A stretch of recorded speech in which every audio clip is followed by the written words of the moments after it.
Okay, I'm calling. Tell him I'm calling Governor Abbott over. Governor Abbott, yes, Governor Abbott is headed our way, and we'd like to ask him a few questions. What the substance of that interview was. I gave the president a letter from me to him outlining the chaos that his refusal to enforce the border laws has caused in the state of Texas. I told him how thousands of Texans have lost their lives, that tens of thousands of Texans have had their lives destroyed by his open border policies. But most importantly, I provided to him something that he asked for. The president asked for solutions from Republicans. In the letter that I gave him, I provided 5 solutions that already exist under current United States law. All we ask the president to do is to enforce these 5 standards under American law already. If he does that, he will make enormous strides in securing our border and eliminating the illegal immigration so they can get back to the pathway of dealing with legal immigration in the United States. What did the president have to say? Listen, the president who caused the chaos of the border needed to be here. It just so happens he's 2 years and about $20 billion too late. He needs to step up and take swift action, including reimbursing the state of Texas for the money that we spent, but providing more resources for the federal government to do its job. Also, this is for nothing but for show unless it begins to enforce the immigration laws already that exist in the United States of America that are contained in the letter that are provided to the president today. How did the president respond to you? He said he wanted to work with us on it. He was cordial. Do you expect to meet with him personally after this? We'll see what happens. Here's the deal. He's never called me to talk to me about the immigration issue. Now I provided him a letter that provides tangible, concrete solutions that will stop illegal immigration. And I expect him to call to me, and that's what Secretary Mayorkas also said. The president also announced earlier in the week some changes to policy, to immigration policy. Are you satisfied with those changes? Those changes will probably do nothing more than entice more illegal immigration. You have to implement the policies in my letter to stop illegal immigration and to begin on the process that what he wants to work on. But that first starts with detaining those who are here illegally, as opposed to letting them go on an amnesty program. It means deporting those who cross the border illegally between the points of entry.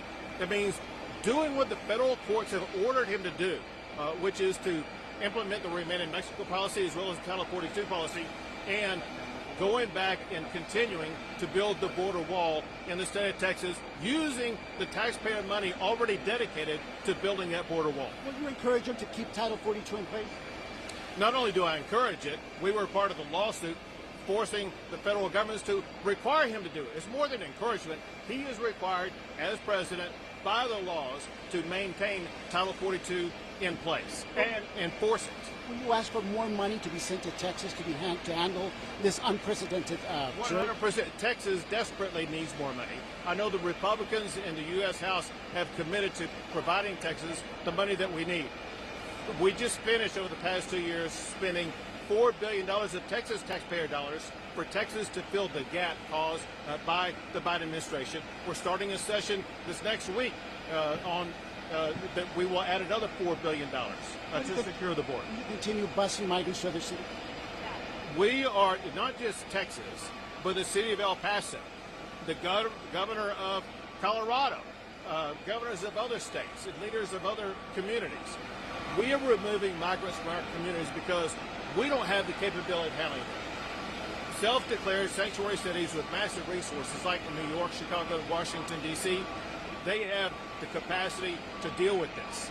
Far more than El Paso, but even far more than Del Rio and Eagle Pass and all the other tiny communities along the border that are being overwhelmed by the president's illegal policies that are turning this into an open border situation. Do you mind if I ask you what's in the letter? Sure. What's in the letter is I start by telling him that you know, he's 2 years and about $20 billion too late.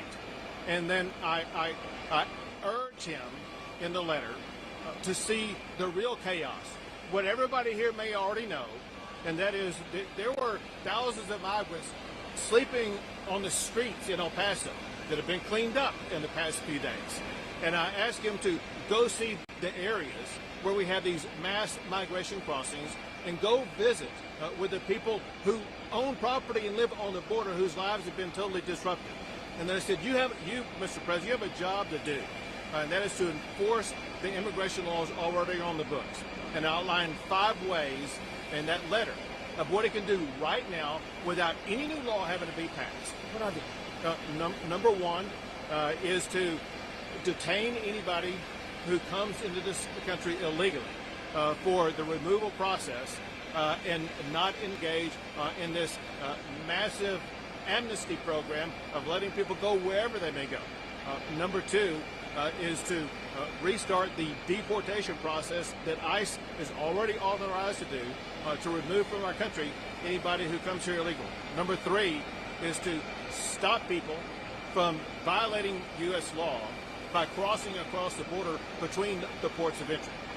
Then I say he must follow what the federal courts have told him to do, and that is to enforce Title 42 and enforce the Remain in Mexico policy. And then the last one was to use the taxpayer money already appropriated to build the border wall in Texas. Thank you all very much. Thank you so much, Mr. Governor. Say again? Well, there you have it. The governor was able to talk to us and have an entire conversation with us, answering several questions, precisely referring to the letter that he wrote to President Biden, pointing out 5 different policy changes that he wants made so that we stop, at least trim down the migration of the number of migrants that are coming across our borders. And he just mentioned just how bad the situation has gotten on the streets of El Paso. He also wants to extend Title 42, doesn't want him to end it. He continues, Chuck.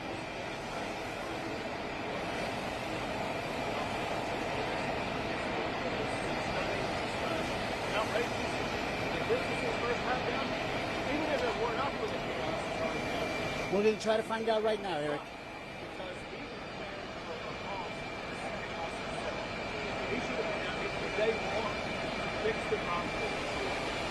Governor, did you have a conversation with Veronica Escobar? Yes. What was that discussion? I also handed her a copy of the letter that I provided to the president. And I told Veronica Escobar what I told the president. And that is, there are solutions to fix all this that already exist in federal law. And all you all have to do is to ensure that the president complies with current United States law to secure the border by enforcing the current immigration laws that allow for the detainment and the deportation of people who come into the United States illegally. Thank you all very much. Well, there you have it. We just answered your question there, Eric. We did ask him, we were able to see logically when he was talking to Congresswoman Veronica Escobar, but we didn't know exactly what that conversation entailed. You just heard from the governor, from Governor Greg Abbott, precisely what that conversation entailed. He was simply handing over that very same letter that I asked him about, that he gave to President Biden. We asked for the content of that letter, and apparently it's the very same letter that he shared with Veronica Escobar. Yes, it did seem contentious, but at the same time, he was able to let us know that there was a conversation, not just merely a contentious exchange of words, but rather the information detailed in that one letter where he has 5 points that he wants the president to meet. And he says, according to Governor Greg Abbott, all this can be resolved if they just simply follow precisely what is in that letter. So one thing that we were unable to get is whether or not the governor will be touring with the president himself. That was one of the questions that I left out that I wanted to ask, but of course we will learn that as the day goes by. Back to you, Stephen Mary.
Both on air and online.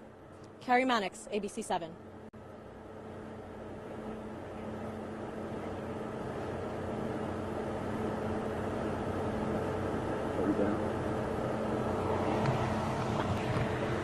So,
I'm going to take you. Okay.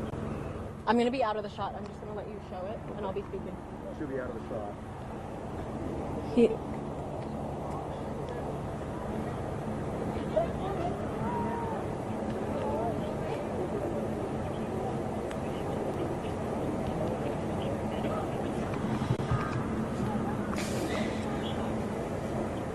Yeah, Stephanie, you can see that scene right now. They are driving into the port of entry. The president already did pass, but you can see his motorcade following him.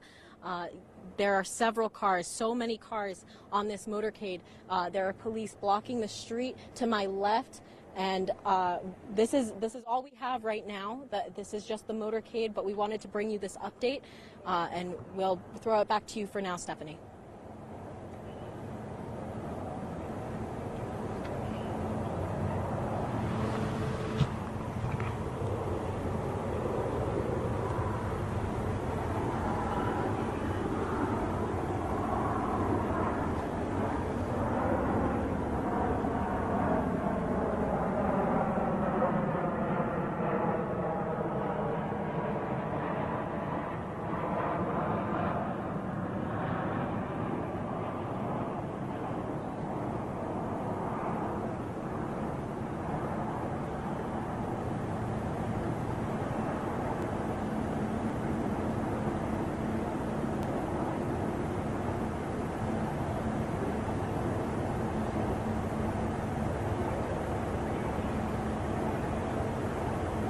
What's interesting is that I'm getting text messages to follow up, but control room has to tell me stuff.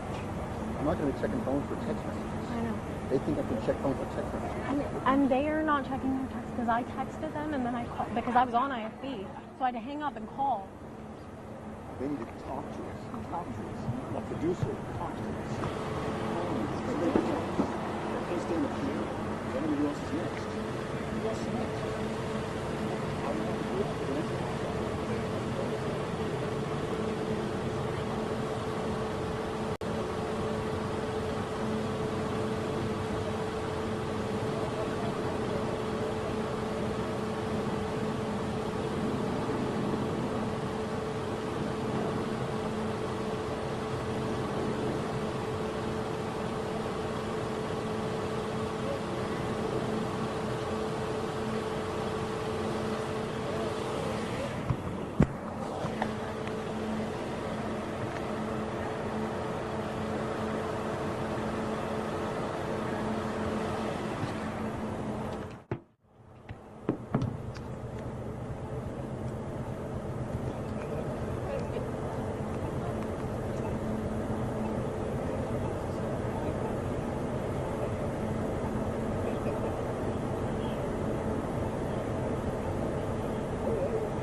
So he ended up taking this route and made a U-turn right here in front of us.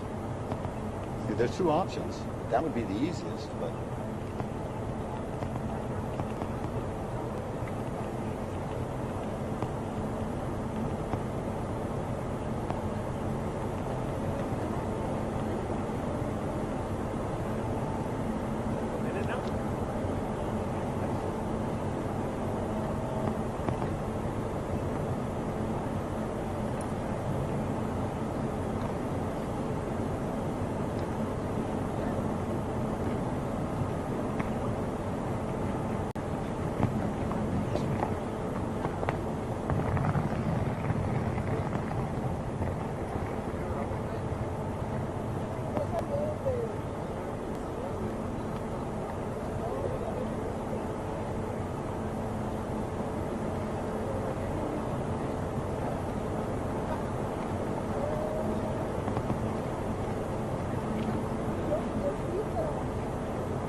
No. He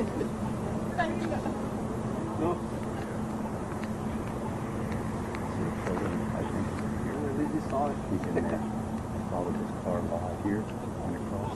And you can get that opening where there's people. Pretty sure they have flags on it. They're still lying on my picture. Yeah, es que lo vi.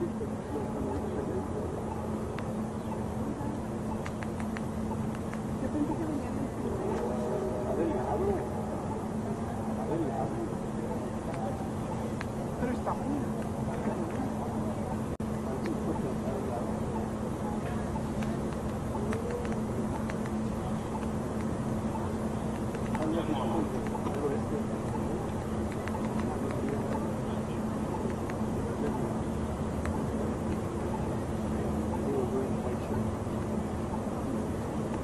No tenía la chamarra.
Yeah. Like you say, because they may take it by accident. Oh, it's muted off. It's on. Do you want it all? Want it on. Don't talk.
So it's a safe bet. And the way he came in is the way he comes out. Same way. And they move from here.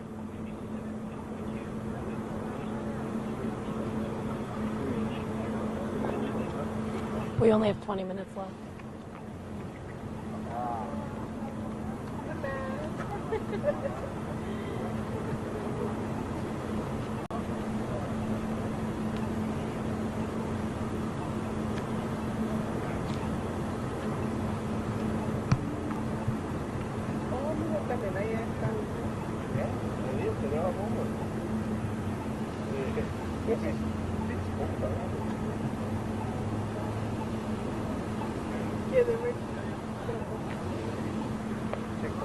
Stand by for them to ask you to step in and say, it's been here for about 15 minutes, whatever it is might be. Right now, when did he get here? Touring the facility here. He got here around 1 or? I'd say maybe a little before 1. Yeah. They've been at least 15 minutes. I would use 5 till 1 as your guide or gauge.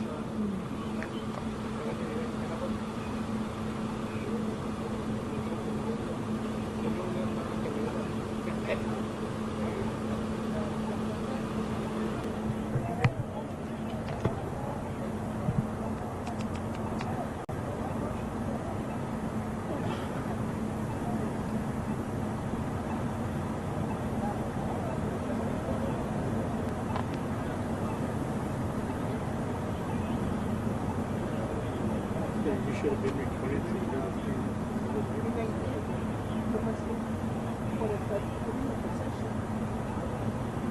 Pero yo no sabía dónde venía. Hasta que hizo wave aquí. Ya lo sé. Si lo pasa de tiempo, pues hace shadow.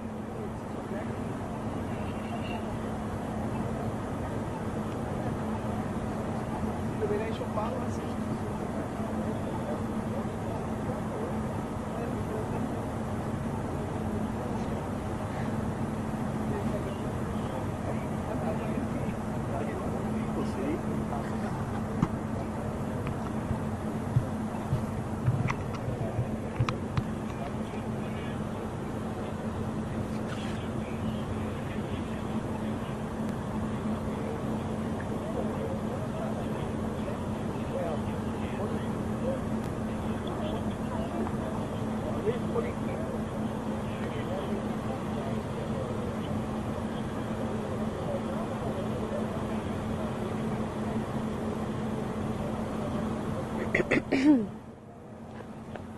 Let me have you here. Okay. I don't know when they're going to call us. Yeah. The shot's going to be you. Okay? Open iris. Closing iris to go into where we believe he is. Okay? And then just talk away. Okay. My shot will be just going in and out of this location. Okay? And you can close by saying we don't know how long he'll be here. But we do believe that his way in will be his way out because his motorcade is waiting for us.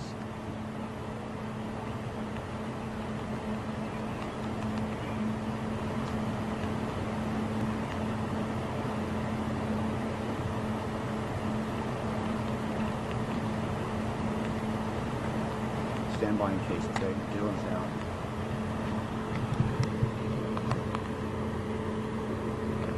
Good.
okay? You can hear everything okay?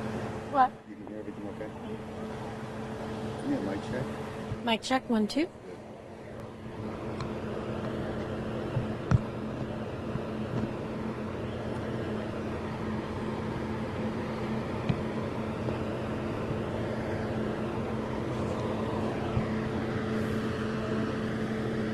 So if they come back to us, we're going to say the shot we're looking at is where we believe the president entered with his vehicle into an area that's highly secure as he tours his facility. I want to stay there before I pull out to you again. I didn't hear half of it. You're going to say that the picture you're looking at is where we believe the president has entered the facility with armed security in your shot.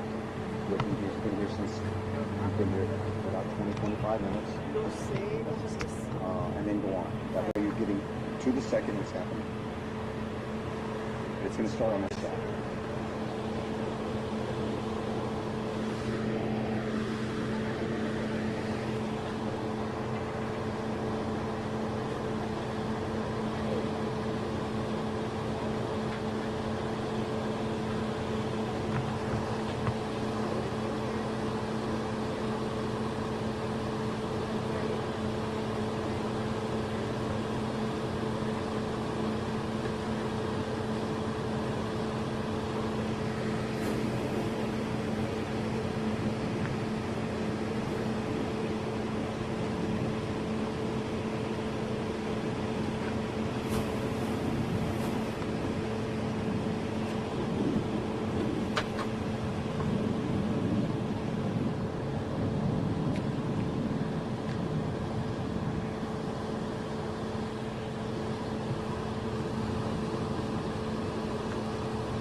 moving out?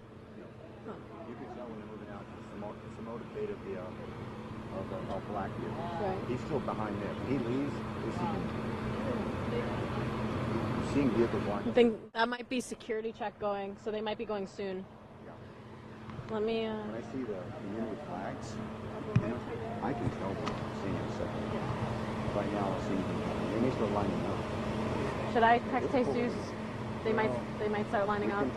They can break from what they're doing immediately come to us if that's the case. I don't know. That's right what. Now, that is not them. No, yeah. That's the thing. Before, when I asked them to break, they kept letting DeMargo speak. I'm going to let them know when I see Okay. the president's vehicle. Okay. Immediately, it looks like the president's leaving. Okay.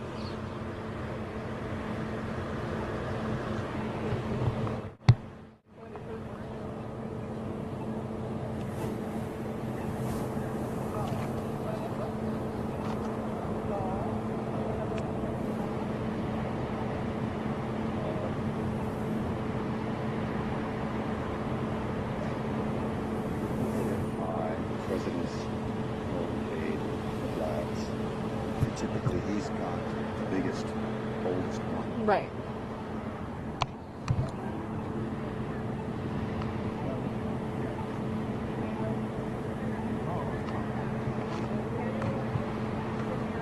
That's the 375. So that's the 375. You can tell them it looks like when they leave, let them know we're watching the vehicle leave Right. onto the 375. Where they're heading from here. Where they're heading from here, we're not sure, but we'll. But that's the Keep you direction updated. we can tell you what looks like they're heading if we see it, okay? Okay.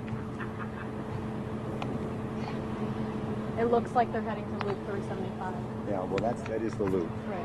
And that's the exit that gets onto the loop, so that could be where they're going. I could be wrong. They're entering the loop 375. We're just saying they're entering loop 375 here. Looks like they may be entering this. That's all we can say. Okay. I'll say once they're going, you can see President Biden's motorcade beginning to move out from the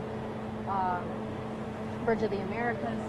Let's just don't memorize stuff because, like before this happened, Yeah. and everything's beautiful. Yeah. So just play with what you see Okay. and go with it. Okay.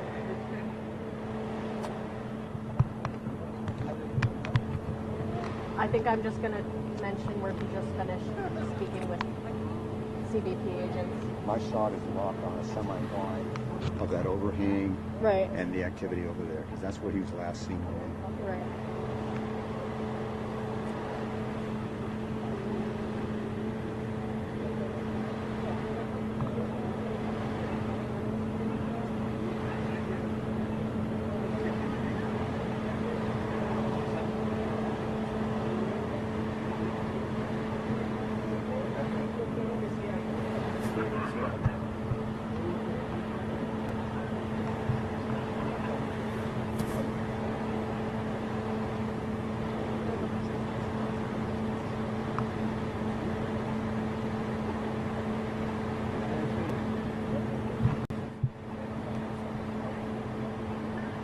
Those are drug sniffing dogs or lawn sniffing. And that's all secret stuff.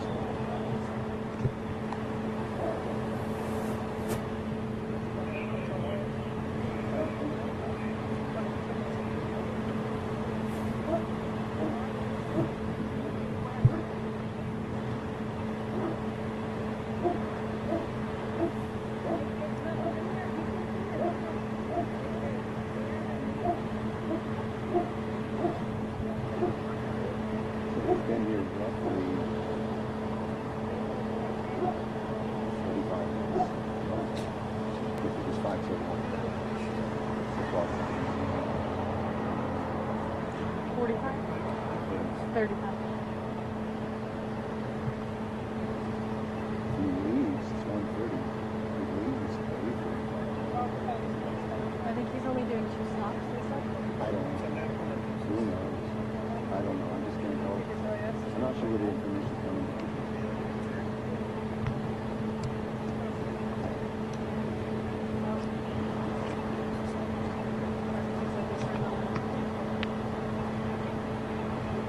Those are Texas troopers.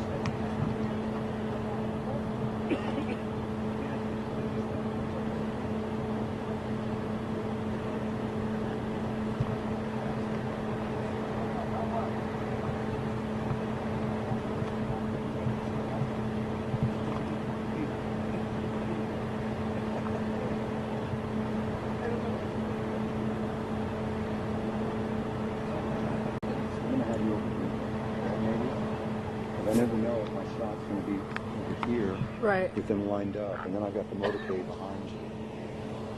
And if the motorcade's the activity, What? if I come to you and you're in the shot, motorcade the activity, I'll you're move free to out. step out. You're great. Yeah, I'll Just move step out.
It might be.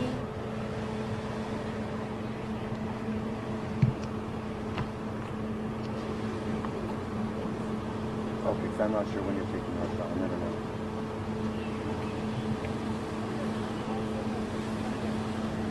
Great, thank you.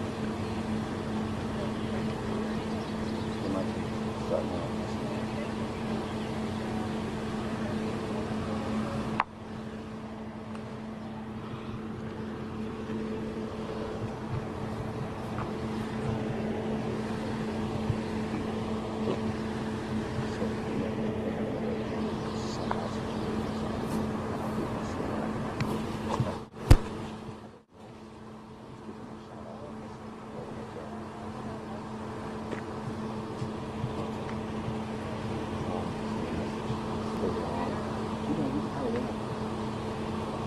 Can I grab my phone?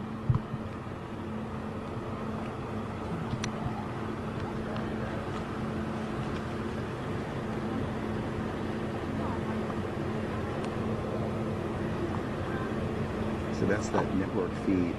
There inside with live capabilities with the network.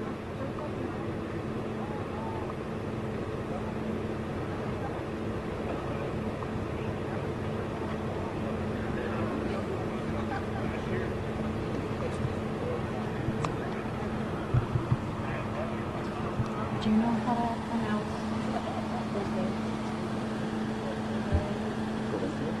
Very provincial. And Henry Cuellar.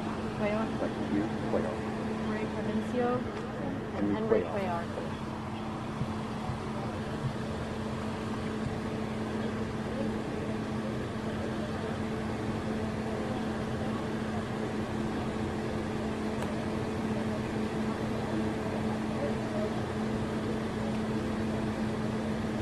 Okay, he's leaving. Tell him the Okay. president's leaving. All right.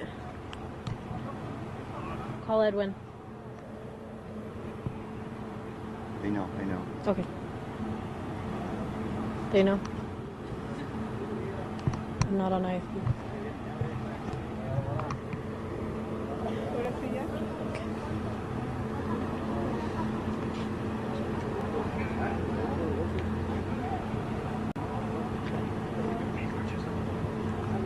I have to go off. I have to go off.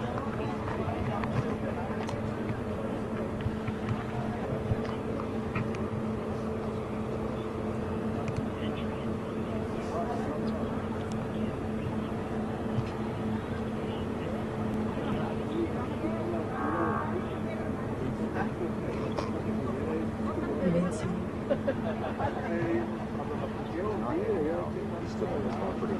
He's just driving elsewhere on the property.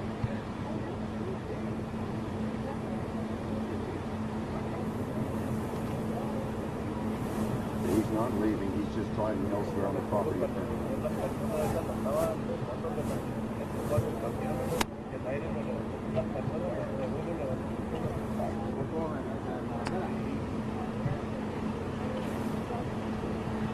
It looks like they just resituated.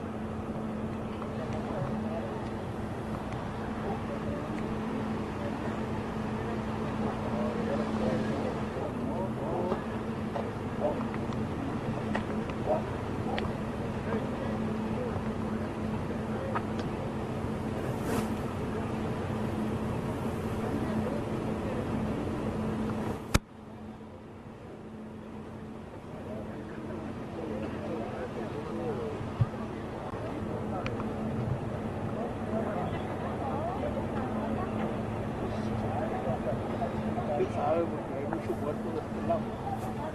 Ha habido mucha balacera. Eso no se sabe de qué está pasando. Hay mucha balacera, mucha droga, mucha sí, está feo, ¿cierto?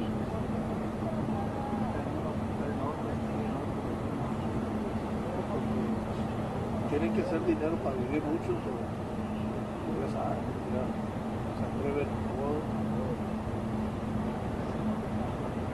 Porque muchas veces cuando miro a un pobre señor batallar que está todo tirado, que está todo abierto, todo sucio, mejor le doy $20, ya le cambia la vista de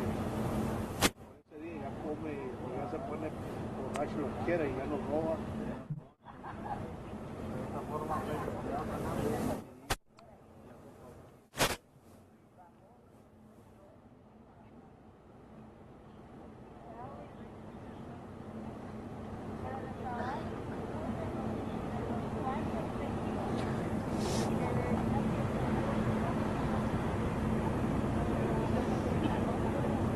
Do you folks live in this area, or yeah, down this way? That's exciting. So you can't. Before you guys take off, I'm sorry. Before you take off, I would like to, for you, take a visual of a devastation cracking in our church. You know, the foundations with all the walls and everything opened up while construction was going on. Oh, for The I-10 Connect project with Textile. okay. They damaged our church. We might have to run out right after this. Just a second. All you have to see is through that door and see that wall, so you can take a visual with you, a night visual. Okay. Okay. Next time I'm live, I'll try. That way, when you take off, you know, you have an idea of what. I was inside before they let us use the bathroom and stuff, but yeah. It's right here. Once you open, it's a wall. It's a wall, but that window is the outside. That way, you take a visual, night visual. That you have an idea. So when I give you guys a call to make an interview with you guys, you know what's about. Every single home here is damaged. Every single home. Oh, our man. foundations, our walls, our windows, sorry. our ceilings. Really.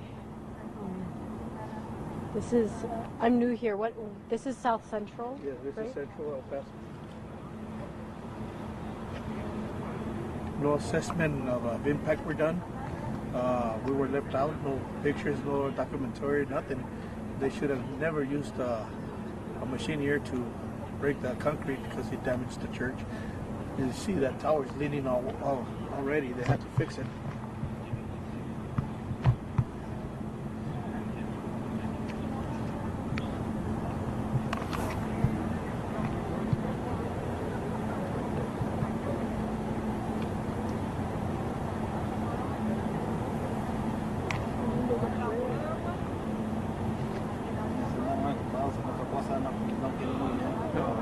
Cuando terminen, si quieren,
May need mic. Check 1, 2. Check, check. Jenna? Good? You guys? Jenna's not ready.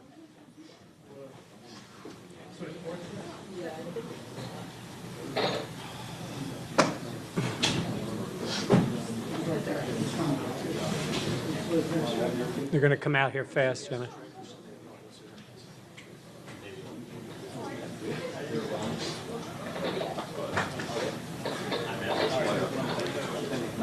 Check 1, 2. Check, check. Everybody good?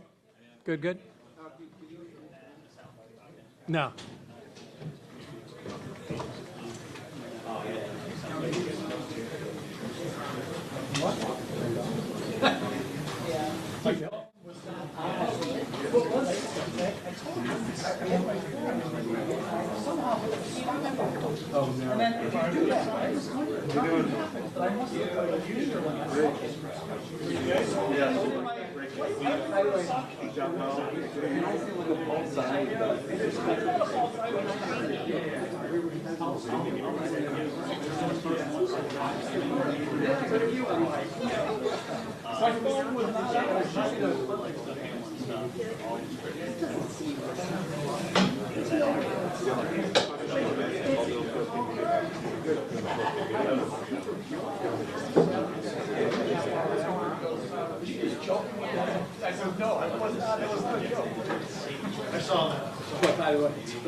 What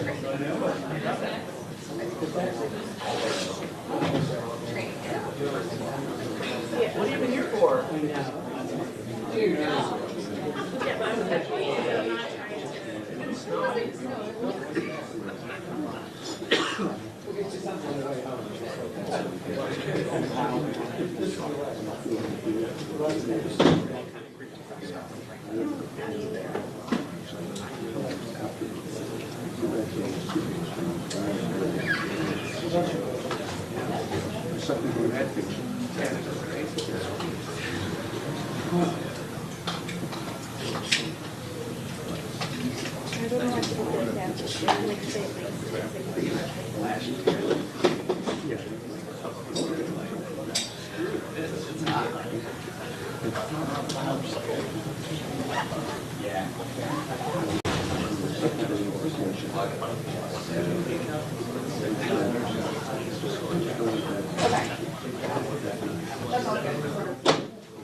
All right, Josh, can you take us through your emotions, everything that's gone into this week, and obviously getting the game time, and then how it all kind of played out?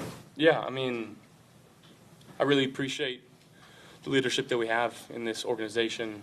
From top to bottom, everybody was there for each other. You know, we were there for Damar. I mean, our spirits have been high ever since, you know, Thursday morning, you know, when we got the news. So just wanted to come out and play free, play loose, play for him. And that first, obviously the first kickoff, and you couldn't have scripted any better, man. Like, it was pretty, that one was pretty emotional. Just the way it happened. Obviously there's some things that we want back in this game, some things that we can learn from. At the end of the day, it's, you know, it's playoffs now. It's 1-week seasons. I believe we got the Dolphins next week, a team that knows us well. So we got to put our work in this week and get ready for next week. There was some speculation among a lot of us, I think, that there might be something done before the game, like the teams coming together, and that really didn't happen. Was that talked about between the teams, or? Not that I knew of. Yeah, I mean, we wanted to be announced as a team together, and obviously we did our breakdown there, our pregame in the middle. But no, I've never heard anything about that. So what was you mentioned on the kickoff? You were getting ready to go out on the field, and as you're watching him run down for the touchdown, what was, I mean, I know you said it was something, but what was that really like for you? You know what, the truth, it was spiritual. It really was. Bone chilling, like, it was special. Josh, did you guys ever feel comfortable out there today, or do you think you're still feeling a little hesitant maybe after what happened last week? No, I think we felt comfortable. Our guys ran the ball hard, got some guys open. Obviously missed a few throws too. But again, we're just trying to get in the groove of things, and it don't matter, you know, how we win now. It's if we win. The main goal from here on out is score more points than they do, no matter what it takes. How much did that first play help? It was very helpful. Very helpful. Josh, where do you rank that opening kickoff in terms of football memories? I can't remember a play that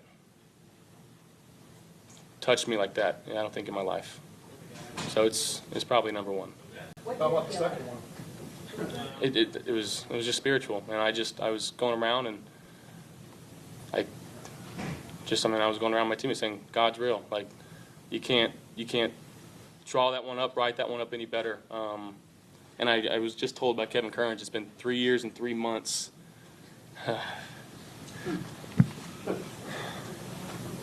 Since the last kickoff return, so it's pretty cool. Josh, we know that you guys FaceTimed him yesterday. DeMar, he was live tweeting the game too. Were you guys able to talk to him before the game or after the game? Just what has today been like? Yeah, we just broke it down. He was FaceTiming with us. He broke us down actually, his voice. So that was cool too. He got the game ball, as well as our trainers and our training staff. So it is a good feeling in there right now, no doubt. Did the Patriots come up to you and say, hey, we feel for you or anything like that? Yeah, Slater. That's a guy that's been in the league for a long time. McCourty too. They both came up and said something to me, so I really appreciate those guys for that. I don't know if you were able to take this in, but it's not common we see a stadium pretty much full before the national anthem, regular season game. Were you able to take that in and you realize how much the fans were with you guys? Yeah, that's Bills Mafia. It's the love of Western New York, the people here, and we really appreciate the support that they showed, not only us, but DeMar, as well as the entire world with DeMar. So it was, yeah. Josh, was there a greater difficulty getting ready to go out on the field and play because of the situation? I know you said that you had gotten great news, so you felt better, but this was different than any game you've probably taken the field for. Was it a little bit difficult to get your emotions in check? Well, I think a little bit. Again, sitting there, national anthem, I know some guys had some tears rolling down and just a lot of a feeling of uncertainty of, what it was going to feel like to go back out there. But, Naheem kind of put that to rest, and our special teams helped out a lot with that. So, I think it was a pretty good complimentary football game. I know we threw 3 touchdowns and had 3 interceptions as well. It's crazy. Josh, you said that it was spiritual in hip hop. Do you think God was talking to you guys? I think he was talking to the world. That the whole way, I think the nation came together and supported DeMar, and we've had a lot of talks that maybe we wouldn't have had without something like this happening. So I think it's been pretty eye-opening for a lot of people. Josh, so you're pointing downfield when you threw it to John. Was that kind of an ad-lib there? Yeah. Safety kind of went with Isaiah, and I just kind of saw no one back there and pointed to him, and obviously having the rapport that I have with Smoke, he saw it and made an unbelievable catch. Unbelievable. So that was a pretty good feeling, obviously, bringing Smoke back, and I know he's been inactive the last few weeks, but getting his shot and making a huge play for us at a really pivotal point of the game, we definitely needed that, and I kind of just chopped that down to who he is, his drive, obviously being a smart vet, and coming back and wanting to be here. Josh, after they scored the big 28-23, that was the Diggs touchdown. Just at that point in the game, when it just happened, how big was that play? It was huge. I believe it was 3rd down, right? And it was after a penalty. And we got called back 15 yards. So again, behind the chains there, but just giving 14 a chance one-on-one, and that's something maybe I've gotten away from a little bit too much. And the dinking and dunkin's great, but sometimes you got to let your dogs be dogs. Josh, the last couple of weeks we've talked about Stephon Diggs and trying to get him involved maybe a little bit more. And was that kind of the plan, because you looked at him really early in this game? Yeah. Again, we want to throw it to 14, and teams do a really good job of taking that away. Whether they're doubling with another safety, if they're clouding to them. But at the end of the day, they can't do it every single play. So we got to decipher the plays where they aren't and give him his opportunities. Josh, inside the red zone, your first touchdown with Dawson Knox, how important was it for you to have patience right there? Yeah, it was big. I mean, they dropped 8. They doubled Steph, and I believe they doubled Gabe. We call that bracket. And Dawson did a good job of recognizing that. He was running over across the middle. I felt like I had time, just kind of extended a little bit, and he came back and made a heck of a catch. And those are the ones you don't really practice too often. It was just kind of a ad-lib deal, and glad that he saw it. When last one, what did he say? He said, "Love y'all boys. Bills on me, or Bills on 3, Bills on me. 1, 2, 3 Bills." So sweet. Thanks, everybody. Thank you.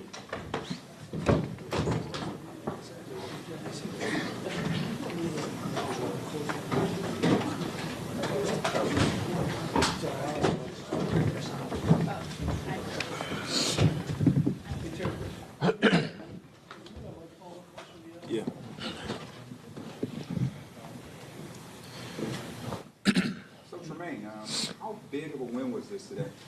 Yeah, it was definitely big. You know, it was a tough week for all of us, man. And, you know, to go through what we went through, not just us, I don't want to put the focus on us, man, but for DeMar to go through what he went through, man, it touched a lot of our hearts. And, I mean, it was definitely an emotional week for all of us, man. And, you know, he gave us strength throughout the week, just constant, you know, positive updates. And just knowing that he's doing better, man. And, you know, I can't lie, that FaceTime call we had with him earlier this week, man, put a lot of our hearts, you know, kind of at ease a little bit, man, just knowing that he's doing better, knowing that he's going to be fine. Still a long journey for him, man, but, I mean, it touched a lot of our hearts because, you know, obviously that was a scary moment for a lot of us, and I'm just glad that, you know, the Lord was on his side. For sure. And, I mean, all thanks to the man above, man, because, you know, he got him through this. And, you know, I'm extremely happy for him, extremely happy to see, you know, how he, you know, continues to progress through this thing, man. And, you know, I know he's happy. I can't wait to talk to him, man. And this one was for sure for 3.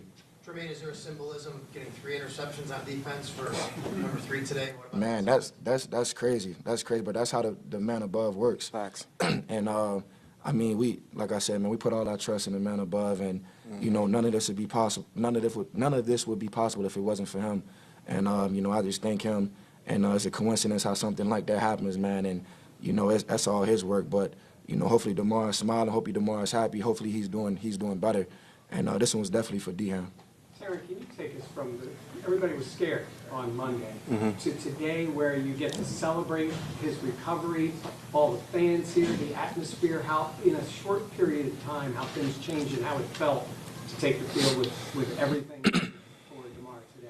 I mean, mainly it's just the fact that we found out he's okay and he's doing better. You know what I'm saying? That's the main focus. Like Tremaine said, I mean, glory to God, you know what I'm saying? So it's just, we're just thankful to have him. And him, Dang talked to him on FaceTime after the win, and he's smiling, happy, moving, talking. So it's just lovely to see, and I'm just happy that he's moving forward. Aaron, what was your viewpoint from the opening kickoff when you watched Hines take it? What were you thinking during that moment? Wow, I mean, it was spectacular. Not to mention the second one, you know what I'm saying? Like he really did his thing, you know, and it's a great weapon to have. Just before the game started, we got our first look at DeMar. He tweeted out a photo. Have you guys seen this photo? You know. No. I haven't seen it yet. So he tweeted out a photo from the hospital, heart-shaped photo, just to know that he was putting that out right before the game, and you know, saying it's game time and thinking of you guys and just showing the world how he's doing right now. What does that say about him? I mean, it speaks on his character. You know, all that he's going through, man, to still be able to show us that support, still be able to, you know, to let the world know that he's still in tune into the game, man, it means a lot. Because this game is bigger than us. It's bigger than one man out there. And, you know, just to see that and just to see that, you know, our brother is still riding with us, man, through all that he's been through throughout this whole week. I mean, it means joy to my heart, man, just to know that, you know, he's still counting on us, man. He's still supporting us. And, I mean, what more can you ask for? It's nothing that we can hang our heads on, man, because he's battling. You know what I mean? He's battling. He's been in a constant battle.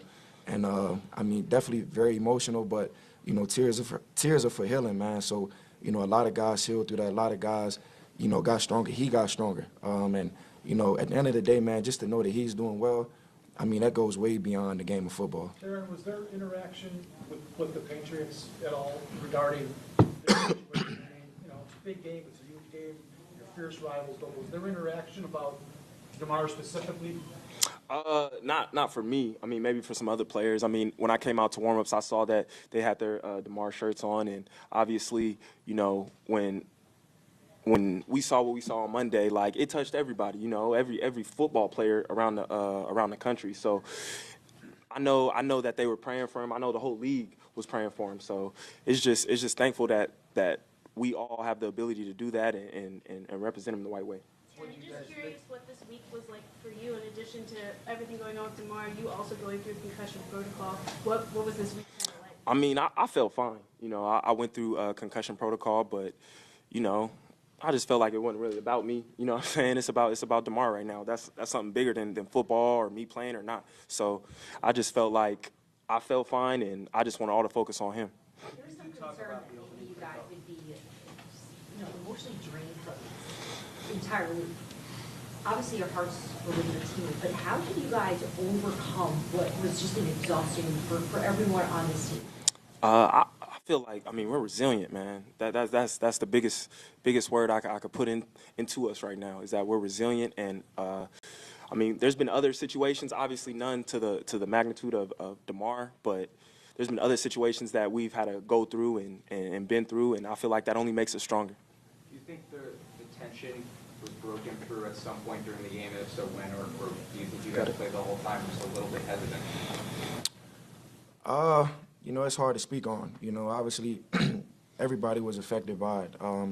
You know, but I think that opening kick, just to see, you know, how God works, man, that was definitely like, it was crazy just to witness. And, you know, so I know a lot of guys were probably battling through a lot of stuff throughout the whole game, but, you know, I was just glad that we was able to do it for DeMar. What did it do for you personally and for the team on that sideline? I say, I mean, it just gave us juice. You know what I'm saying? It just gave us that extra push. You know, we gotta go out there and play. You know, so that was huge. And anytime you score on those special teams, it's a huge lift up for the defense, for the offense, for the whole team, and we needed those. When you mentioned it's different for everyone, what was the first defensive drive like for you specifically? Of just kind of obviously a huge electric start to the game, but then just going out there. You know, to be honest, you know, I don't even want to put the focus on me. You know, obviously it was emotional, but you know, just the back of my mind just wanted to do it for DeMar. I know obviously as a team that was our focus, and you know, I'm glad we was able to get it done. You looking forward to playing Miami, quote unquote, the third time this year? Yeah, definitely looking forward to it. Tremaine, Dean Marlowe gets put in a spot where, you know, yes, the guy who steps in. You say about him, you know, mentally being the guy that can handle something like that. Yeah, take my hat off to Dean. You know, he didn't blink once his name got called. Showed it throughout the week with practice, film study, and just communication across the board. You know, I got trust in him. That's the main thing about when you step out there, you know, with somebody filling a role. And, you know, Dean's been here before, man. You know, he's a great leader, great teammate. You know, he didn't blink. He was helping out the young guys when he first got here. Now that his role, you know, obviously, you know, has been expanded, you know, he didn't blink. And like I said, I take my hat off to him, man. That goes the type of person he is, just being able to step in and, you know, being able to play in big-time games like this and, you know, not losing the step. So, you know, definitely take my hat off to Dean. Jermaine, we heard so much this week about what Sean McDermott was like, helping you guys prepare, helping you guys do what you needed to be ready for today. What was he like today? Yeah, you know, just the way Coach McDermott handled the whole situation, man, you know, it's top-notch leadership. You know, to do some of the things, to make some of the decisions that he made, I know it's not easy for no man. And, I mean, I'm glad to, you know, to call that man my coach, you know what I mean, just to rally behind him and just to see the type of leadership that he showed. You know, obviously he showed some emotion, but to still be able to get us prepared to play this football game, man, is, you know, you couldn't ask for anything more. How about today, you guys saw on Monday night a routine play that had a really scary ending. Was it difficult? How difficult was it for you to just go back out there and play football again and just go through those routine plays again? Yeah, I think it's tough. In particular, you know, just being on the field and, you know, just knowing that it could really happen to any one of us. It was definitely tough, but through all of that, man, I think more of the focus was more so on making sure that Mar was okay rather than, you know, worried about the long-term effects about us. I think it was just more so making sure that he was good, and that's where our focus was at. And that's where a lot of our mindsets was at, just checking in and, you know, getting those constant updates was definitely, you know, a sigh of relief for a lot of us. Jermaine, care to talk about the way your teammate Terran Johnson I got my dog up for once. Man, Terran is a baller, man. He's a dog for sure. You know, we came in together, man, and since day one, I already knew that. You know what I mean? You turn the film on, you flying around, physical. Like to call him a linebacker myself, man, but you know, made a lot of big-time plays for us, a lot of physical plays for us, and you know, I expect nothing less from him, man. I take my hat off to him. Extreme hard worker. We, you know, even time in the film room, stuff off the field, man. Just a better teammate, and you know, when you have that connection off the field, it just makes it 10 times better when you're on the field playing with your brother. So, you know, definitely a baller, man, and you know, I wouldn't want to go to war with nobody else. While you guys had to work through that difficult week, we didn't see you much this week.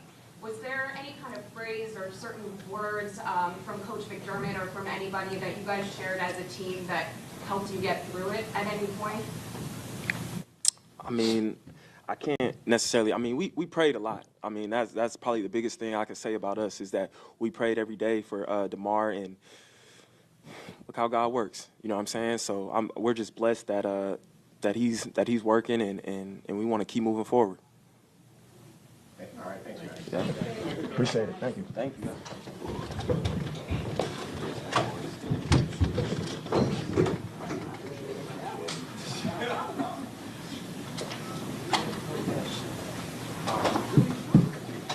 How you going?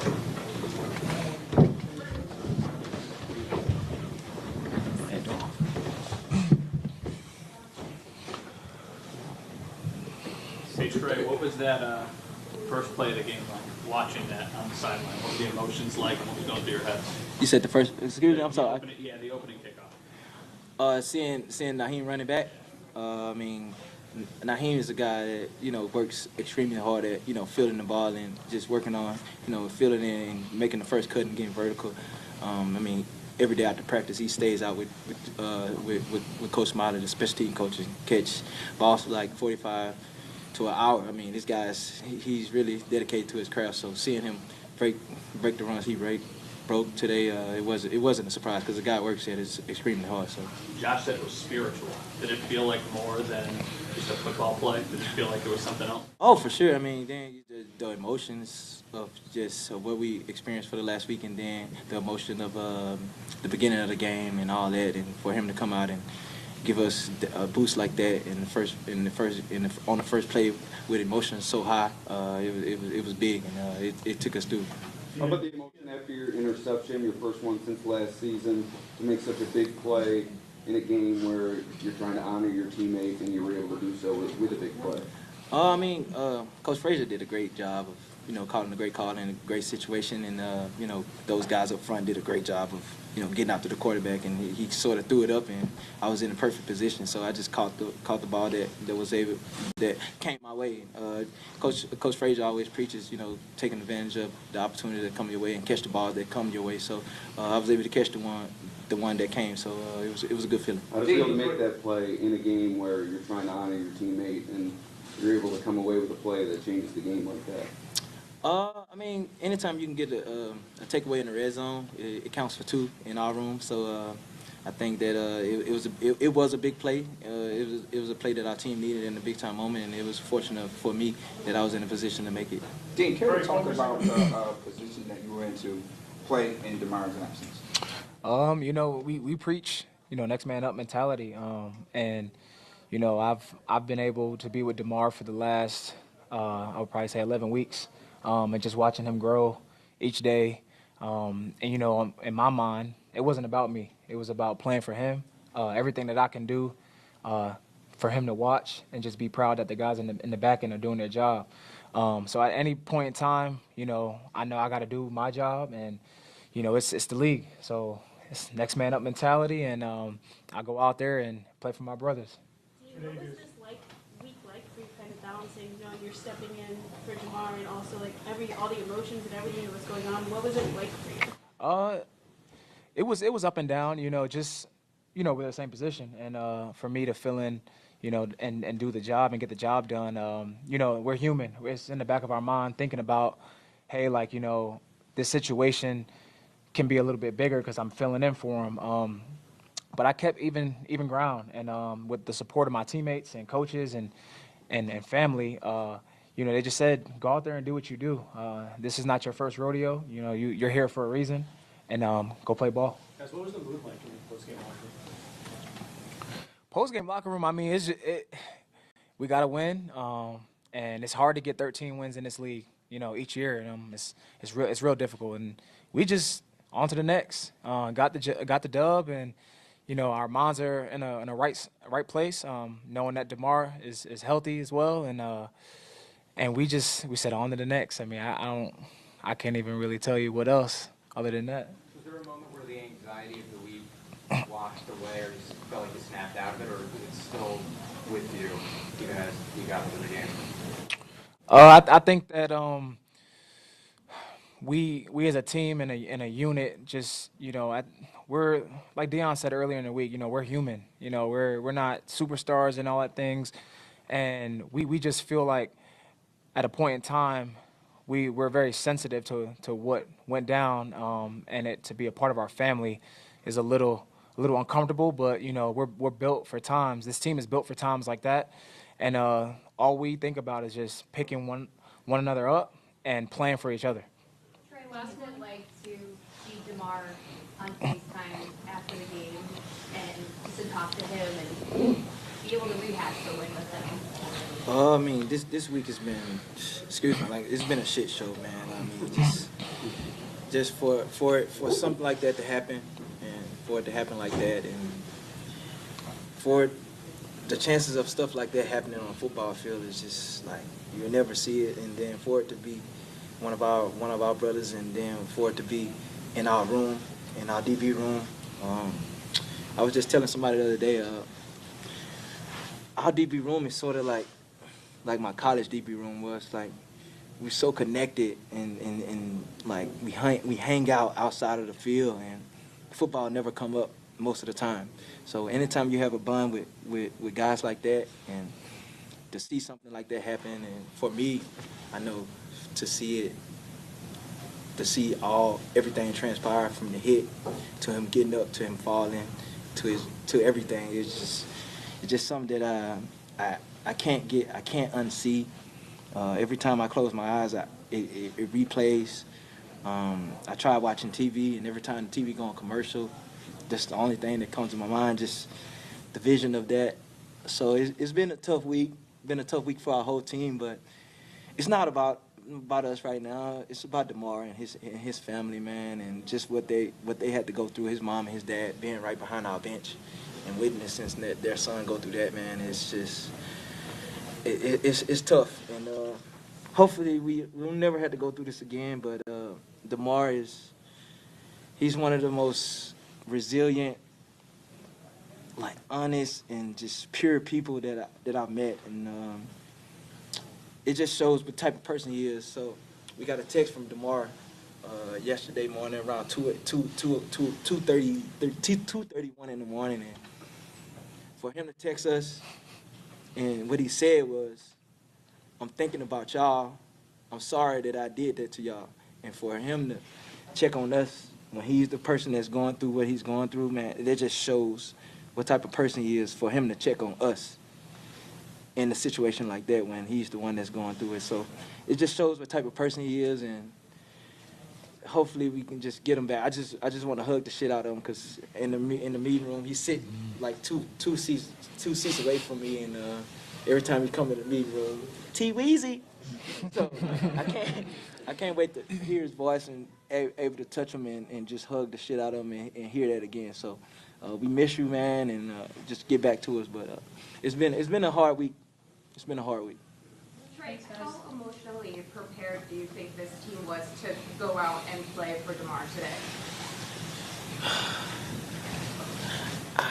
It's honestly, I mean, I don't know how some of us did it, just because some of us had a different view of what went on, and that is traumatizing. And like I was telling someone earlier, like, I've seen traumatic things in my life, just growing up where I grew up at, and just in the environment that I've been raised in. But it was always the end result of me walking up and seeing it. But it was never a time where I saw every event, everything transpiring to the end. So it's tough, man. So That's all. Thanks, guys. yeah. Thank you. Thank you.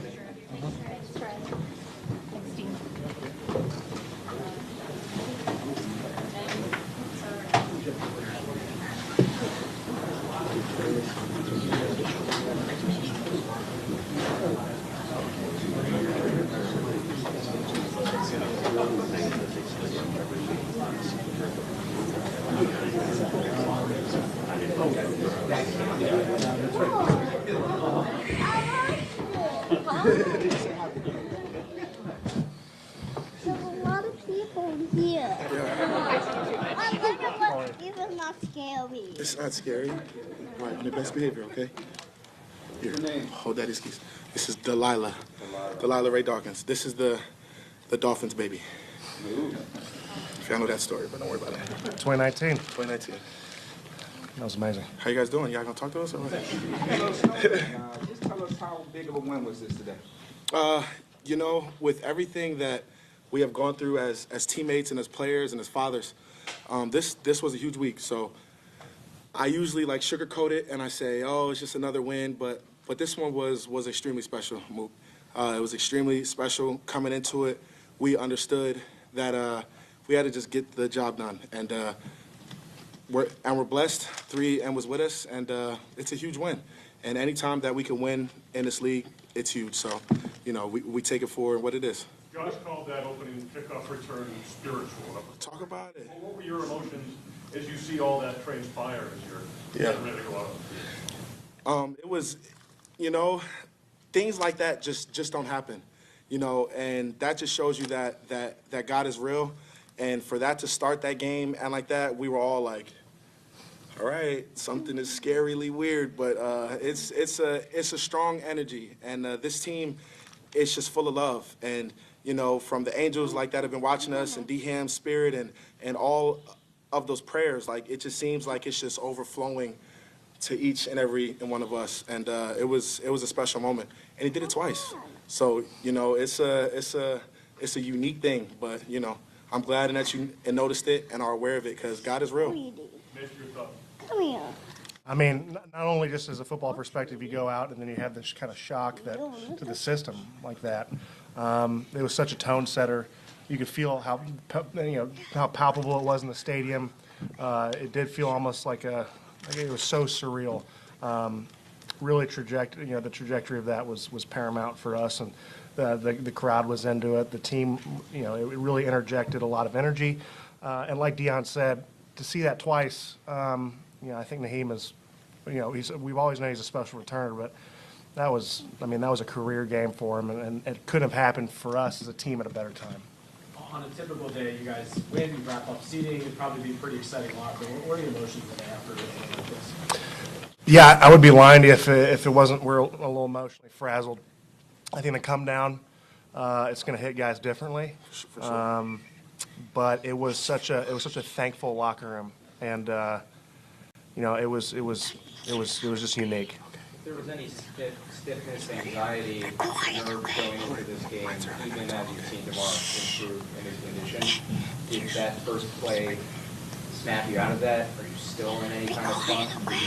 How are you guys feeling throughout that game, trying to get in a rhythm, knowing what just happened? I truly think, can I answer this question, please? Okay, and just real quick, can I have like 30 seconds? Okay, thank you. I think that with being a professional athlete, you learn how to adapt to your situation, and you learn how to, build the pieces of your environment to make the player and to make the individual. And when drastic things happen, you just have to kind of take it for what it is and just try to adapt the best scenario. And the emotions fly. The emotions go up and down. I got you, baby. I promise, okay?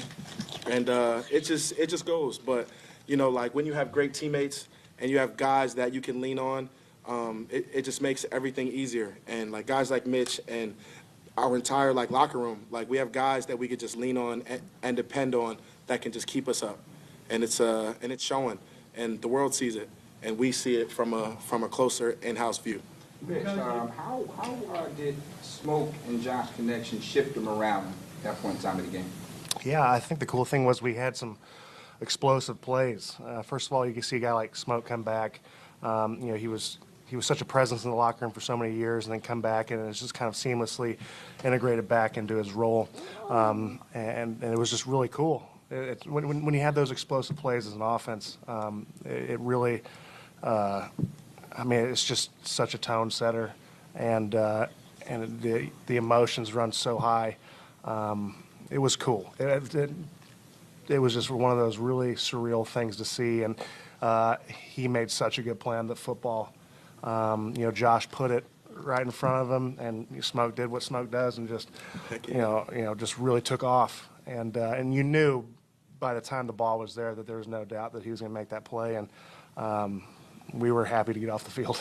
Mitch, you guys have been on this emotional roller coaster really all season, highs and lows, probably no more so than this week. But now that the playoffs are here, how prepared do you feel to get a good week of preparation? And not to say at all that you're forgetting about tomorrow, but to try to really block almost everything out and get ready for the postseason. Yeah, we know that the postseason amplifies everything, emotions, just kind of how you prepare throughout the week.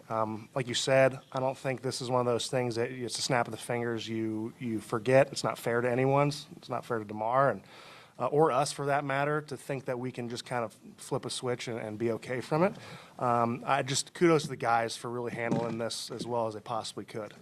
There was no script written for us. We just kind of were figuring it out on the fly, and I thought guys did an admirable job, picked up guys. I know Dion picked me up a few times throughout this game, just kind of checking on me and vice versa. So, we'll really lean into somewhat of a normal week in regards to preparation and come out and really kind of put our best foot forward against a really good team. Was you guys able to react after the kneel down? You guys were all in huddle and kind of raised your 3 fingers. Is that orchestrated? Is that planned? You're looking at the guy orchestrated right here. Yeah, I appreciate it, Mitch. Yeah. It just comes to a point where you just want to just give credit for, or give credit to what you have to give and credit to, and this world is filled with so much energy. So for us, putting that 3 up for DeMar, you can feel it and we can feel it, and we're just saluting our brother. And it just came to a moment in the game where, like we said, we did this, and then we just gave him a salute, and that's really just what that 3 was. It was just a salute to our brother that we knew was watching every bit of this game, and just bringing that connection through his TV screen to this stadium. Dion, with everything, we know how close-knit you guys are, how y'all hang together outside of this place. How has this incident, how has this week brought this team actually together, just a more stronger bond? That's an emotional question, Mook. I think it's, you just take it for what it is. And situations like this just remind you why life is so special. Why, in a split second, in any incident, like you could be jogging, you could be playing football, you could be playing basketball, lifting weights, not any second is promised. And for the situation that happened, it just opened up all of our eyes. It has made me become a better father.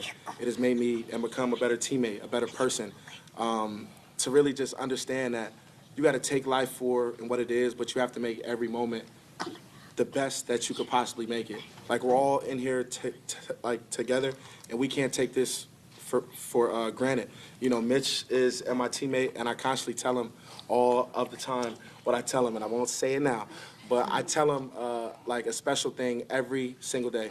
And he always laughs, and he's like, "Why do you always say that, Dion?" And it's because I just try to bring that height to his brain to just don't forget, this is special. If we have dinner tonight at 7, let's all go. Because next week, we might not all be able to be there. And it's a special thing, and it has strengthened us.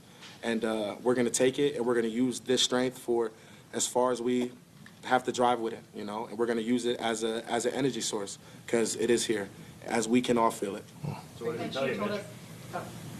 Everybody want to tell him. I think some people saw what happened Monday night might have been thinking Buffalo again.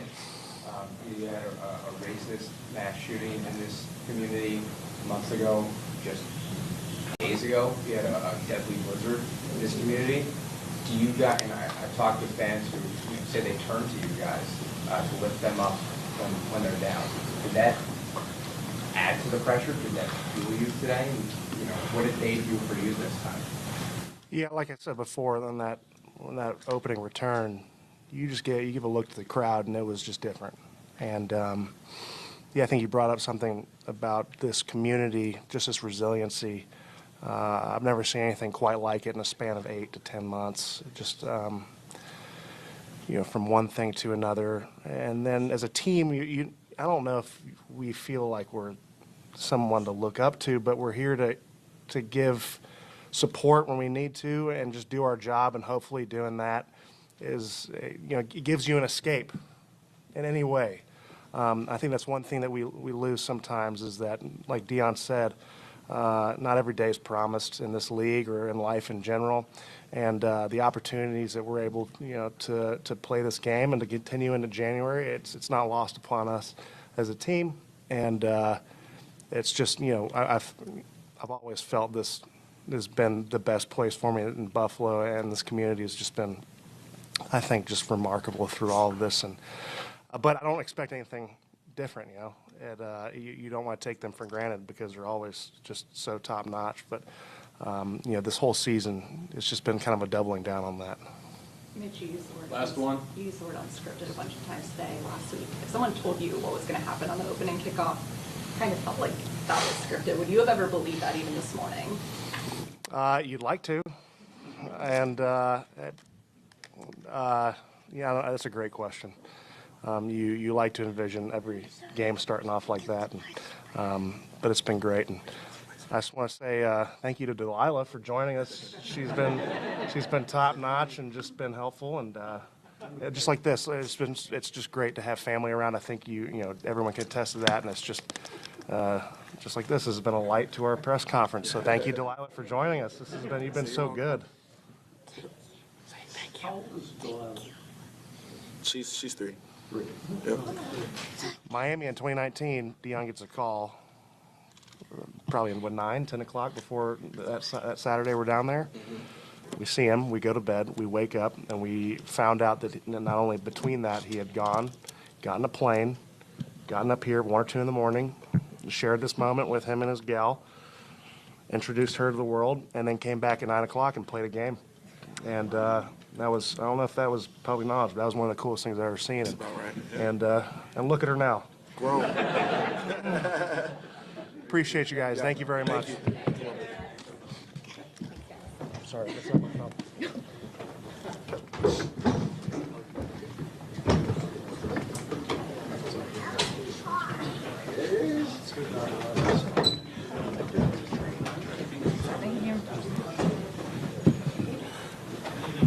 Good afternoon, guys.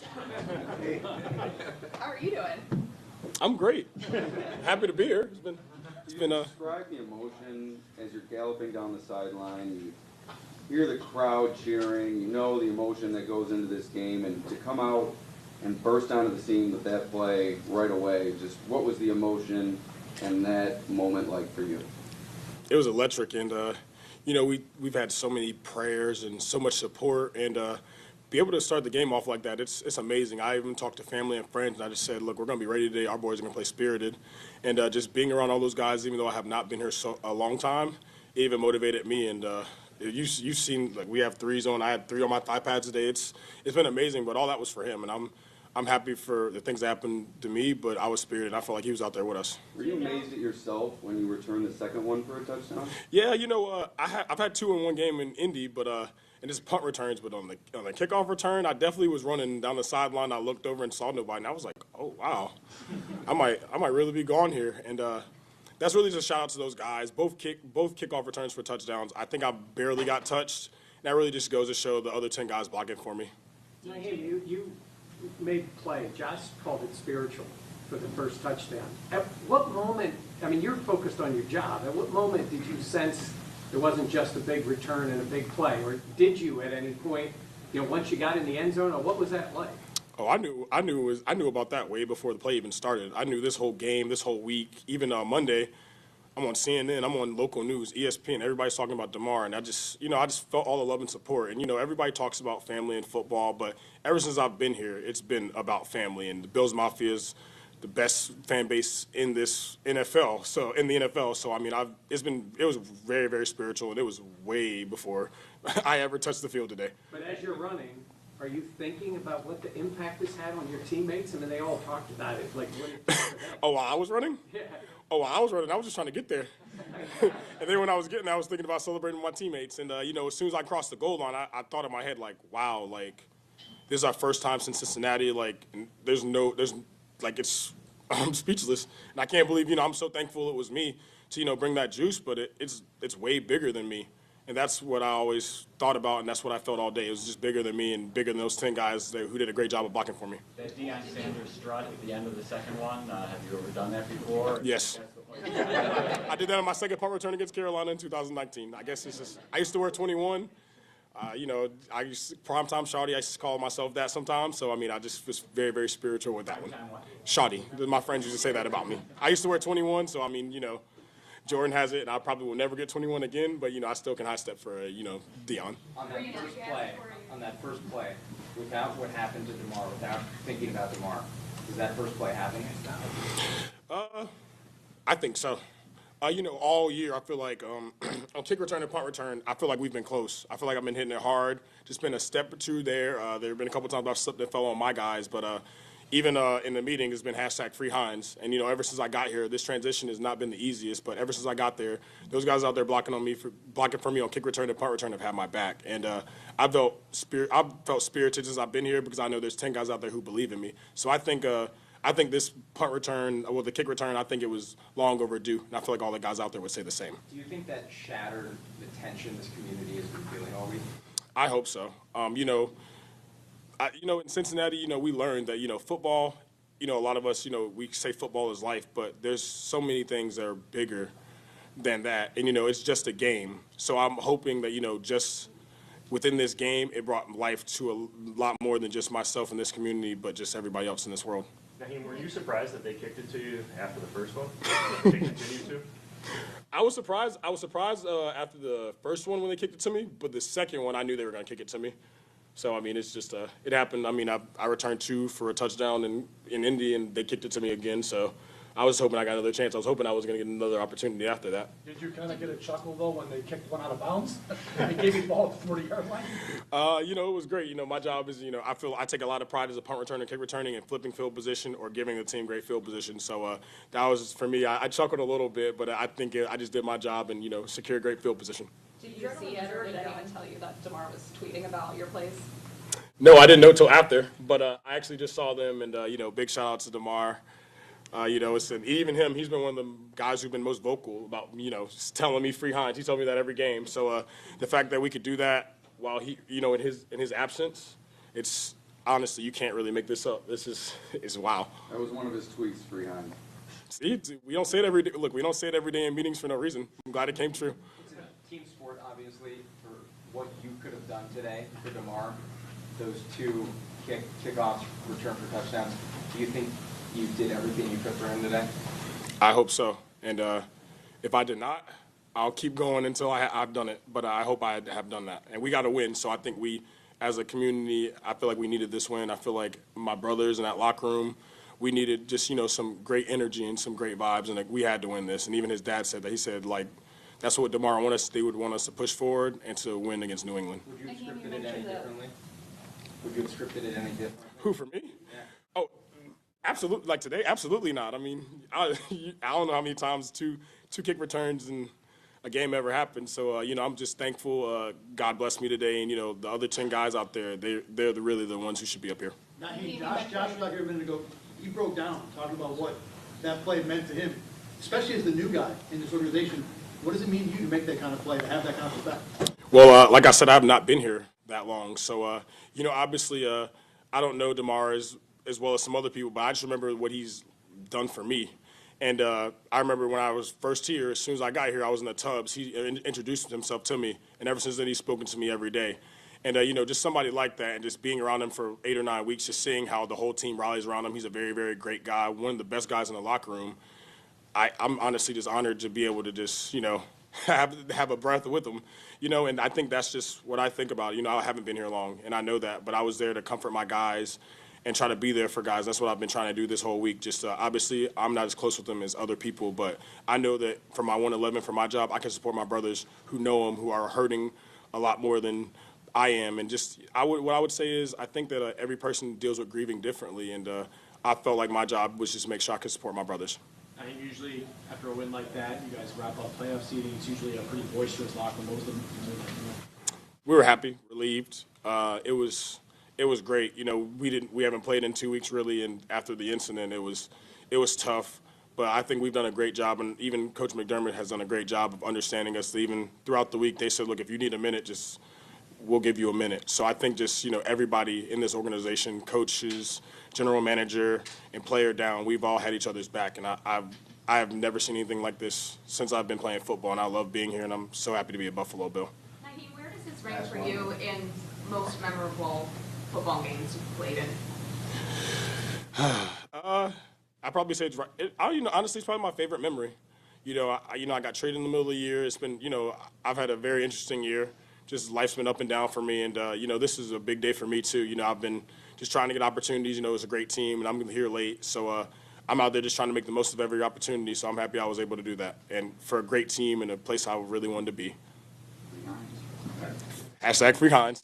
Thank you guys. Take care.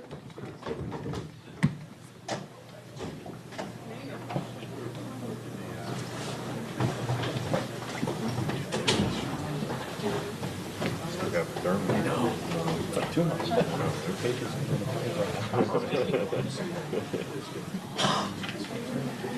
Yeah.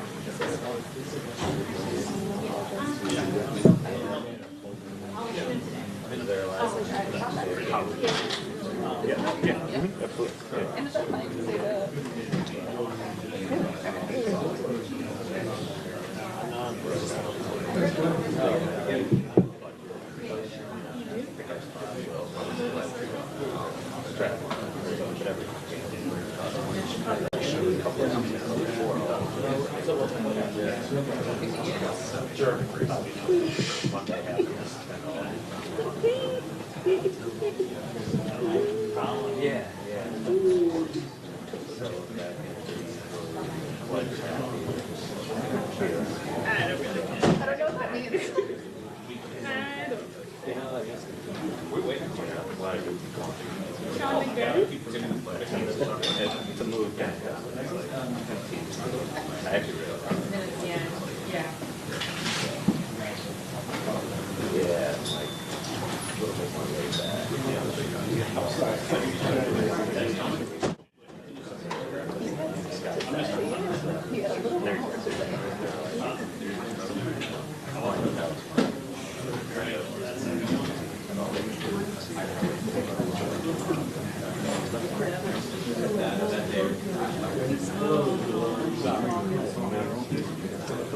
I only went with him because everyone drove with me.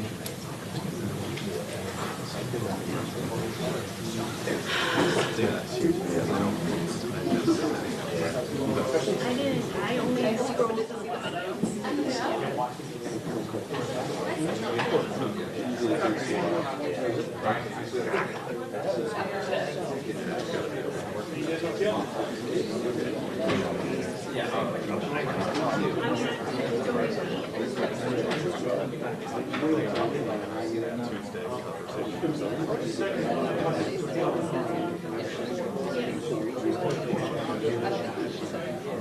Don't make it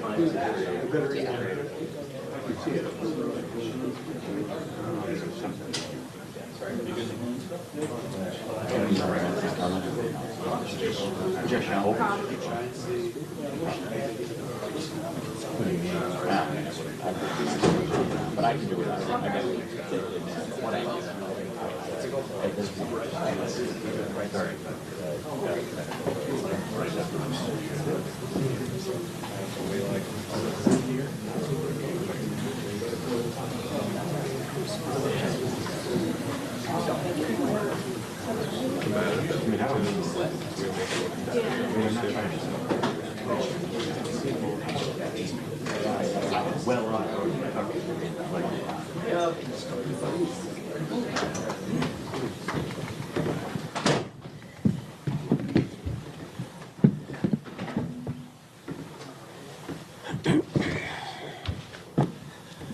Okay, good to get a win.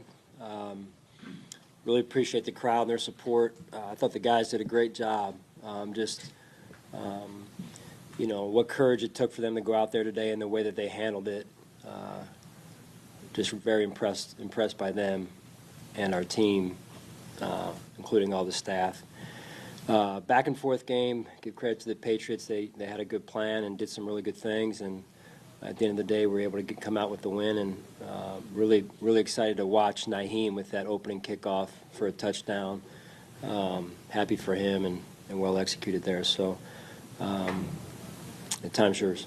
You mentioned going into the game how emotional this was going to be, play to play. For you personally, what was that experience like, and how overwhelming was it at times? Yeah, I mean, it was, like I said, going into the game, a lot of unknowns, just not sure how the players were going to handle it. I feel like I had a pretty good control on how I was going to handle it, but, you never know. Again, just because it was a new situation for us, and we were all thinking of DeMar and his family. And then we come out with the first play there, and it's kind of surreal watching Naheem, score, and then I was more concerned. I guess it's just coach speak, right? But more concerned about the next play and the ensuing 3 quarters and how that was going to, be handled there. So, but again, our guys came in at halftime, made the adjustments they needed to make, and then we went it When the organization came up with the term "One Buffalo," do you think that the way that the community and the team has rallied together this season, do you think that's exactly what they had in mind when they came up with that term? I don't know. I think that that came up without my help. So, but I do believe that is unique in this with this team and in this city, right? In terms of One Buffalo and the synchronization, if you will, of the team, as well as the Sabres and the other professional sports teams that we have here and the fans. It's very unique that way. Josh called that opening kickoff and that play. We were watching up in the press box, and we saw the camera with a tight shot of your face. You looked stunned. You almost had no expression. What was going through your mind? Yeah, I to be honest with you, as a coach, I guess, as a head coach, you think about the coin toss and what you're going to do and all that stuff in the days leading up to the game, and then obviously they won the coin toss, and to be honest with you, I thought before in the days leading up to the game, wouldn't it be special if we could take that opening kickoff? And then when it happened, I was just like, respectfully, I wasn't surprised. Just by the way the week's gone, and then for that to happen, it was like, kind of like, to God be the glory, number one, and then just like, what else, right? What else? But, and not honestly, also not surprised by our guys with that. I mean, it's like that was, they were set on doing that, So just a good moment for everyone. So how many seeds you think was planted today, and did you feel the guy above's presence today out there? The guy above me and God? God, yes, sir. Oh, man. Yeah, I mean, I mentioned that the other day, and, that's why I'm here, and I believe that. I believe things happen for a reason. Like I said the other day, I'm a man of faith, and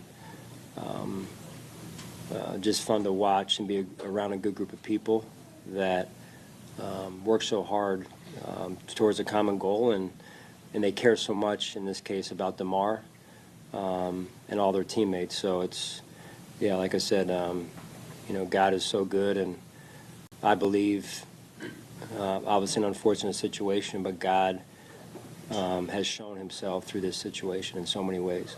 Coach, just in the last year, this community's gone through a racist mass shooting just days ago. There was a horrible blizzard, turned out to be very deadly. Right. Talk with fans here who say they turn to the Bills to lift them up when times are tough. Yeah.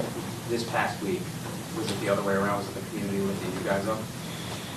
Yeah, I mean, like I talked about, that being in sync with your fan base and the fan base being in sync with your team. I think that's real here in Buffalo, and we lift each other up. That's what we do, and we need them like they need us, and we feel strongly about that. And I think when the players feel that is when it goes to another level. That intimate connection from the fans to the players and the players to the fans. Again, I think that's when it gets to a special level, and our players have that, and our fans have that. And I mean, to come out there today I think it's Zach Brown who's got that song "Family Table," and you know, being at home today was like we were coming together as a family in that stadium, and they supported us, and hopefully we gave them a couple things to cheer about also. Could a win, even a Super Bowl win, top this? Right now, honestly, I appreciate where you're going with that, but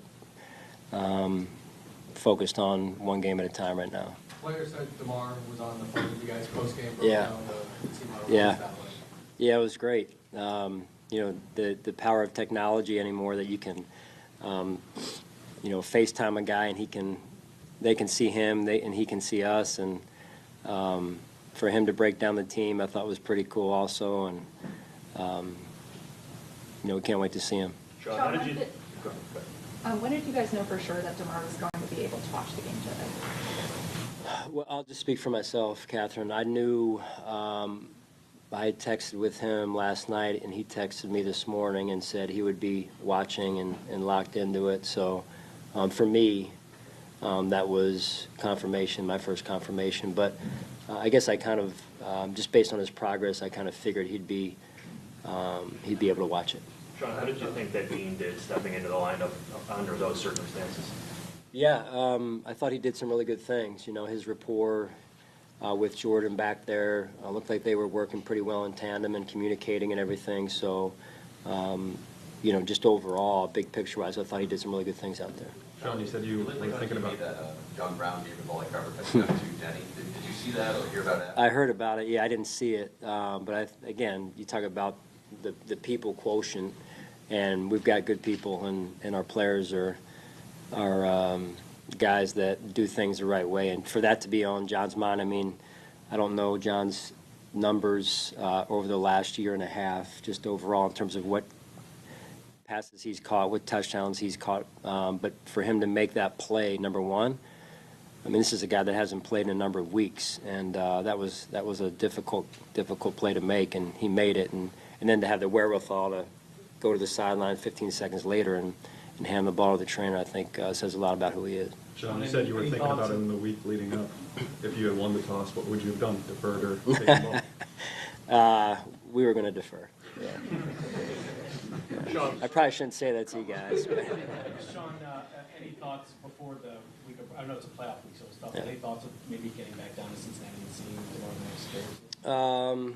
You know, from I'm letting everyone else let me know on that, and we'll do the right thing. And I think we'll know in the next couple of days here what that is, and that's really the important thing for us, is to do the next right thing, and whatever that is for DeMar, that's what we'll do. Sean, Tredavious told us that DeMar texted him last night at 8:30 in the morning and said he was sorry for putting you guys through it.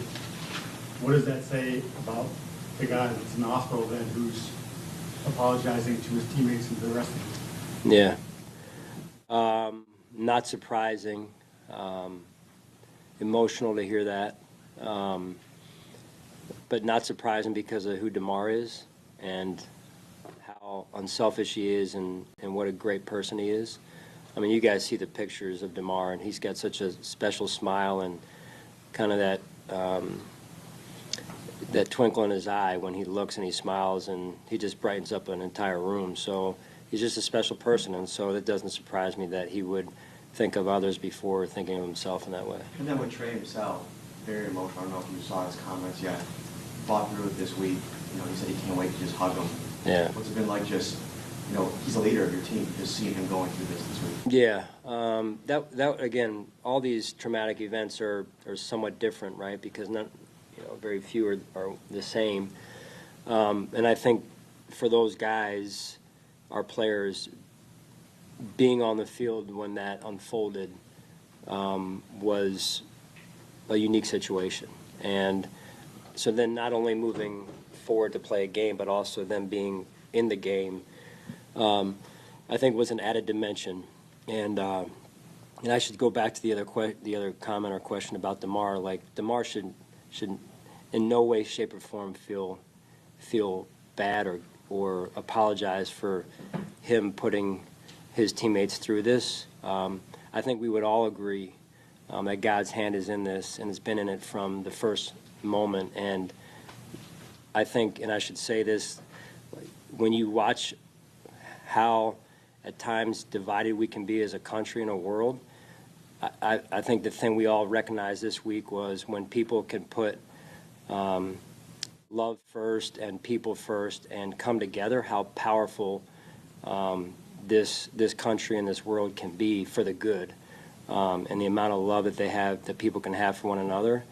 And maybe it took a sporting event for that to happen, but I think that's a great example to all of us, and we should continue with that moving forward. Coach, I don't know if you heard, but shortly before the game, with minutes before kickoff, which you would have deferred, DeMar tweeted out a photo to everyone. I know the team's been able to see it, but are you aware that so just to show you, so he put this photo out, so the world has been able to see this. Do you see him having the courage to share that? What goes through your mind? Man, you guys are really good, I'll tell you what, man. Showing me pictures now. Yeah. I see that's his mom, and I can't tell, is that his dad on the other side? Yeah. They're a special family. I mean, you know, I've gotten to know his parents now, obviously more than I did before, and what they've been through, his folks, and the way that they handled it. And I was there. I know Brandon and Nate stayed as well, and then Tabani, I mentioned Tabani, he's still there. And so, I guess my time's up. And so, to watch parents, and I have children myself, nobody wants to go through that. And to see how strong they were was impressive, extremely impressive, and they love their son. So we support them as well. Coach, did you say anything different to players last night to get them to relax so they could sleep? Or just... Yeah, I just tried to keep it honestly. It's probably my shortest night before talk with them was just, you know, have the proper focus that we need to have and just take it one play at a time and do your job. Nothing less, nothing more. I think the tendency possibly would have been to, I got to do this, I got to do that. And so I just wanted them to settle in and just do their job, knowing that would be enough. I know you don't really like to use the word "I" that much. You like to talk about the team because it's Right. about that. But what do you learn about yourself as a leader, as a head coach, after this last week and after getting this win today? I think more than anything, again, just sometimes there's no script for things, and you know, you prepare to be a head coach, and you've got to learning from Andy Reid. You've got a big notebook, and that acts as your playbook at times, at least through the first maybe year or so. But when you get to situations like this, I really believe that God was showing us the way, and I think that you know, minute to minute is the right way to go about it. So honestly, that's probably not the answer you're looking for, but that's how I honestly feel about it. Like, you know, you got to trust your gut and then ask God for the wisdom to move this team and lead this team in the right direction. Coach, to see, you know, you were talking about the type of person that Damar Hamlin is, right? To see kind of that curtain get peeled back and have the rest of the world see the type of person through his charitable work or, you know, whatever that may be. It's so easy for athletes to just be seen on the surface level and nothing further than that. What does that mean to you to be able to have the rest of the world see the type of person Damar Hamlin is? Yeah. I'm sure I speak for every coach out there that would want the same thing in a, you know, obviously under good circumstances, under better circumstances and situation, for people to really see the true character of these athletes, all of them, because they're real people, and they have real feelings, and they have real lives behind them, and families. So I think some of the, as good as you guys are, and some of the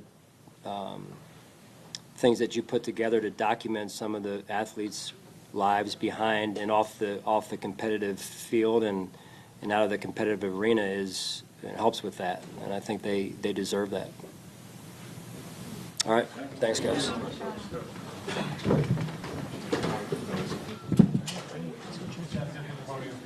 Thank you.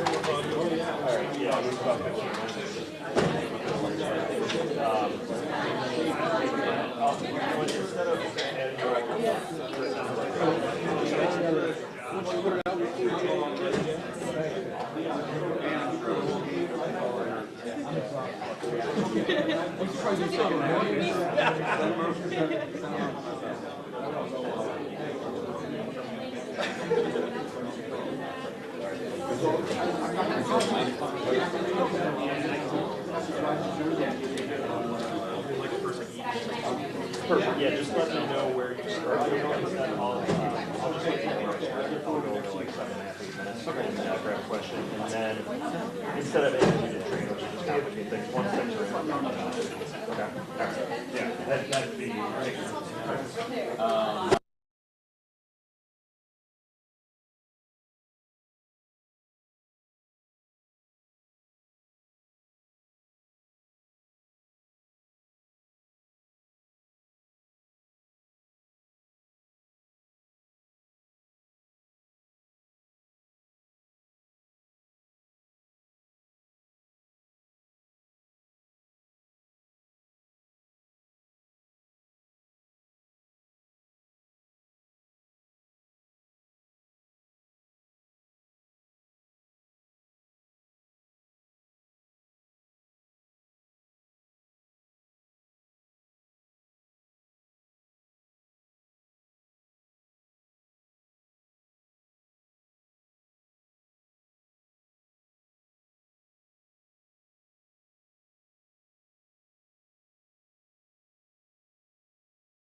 Yeah,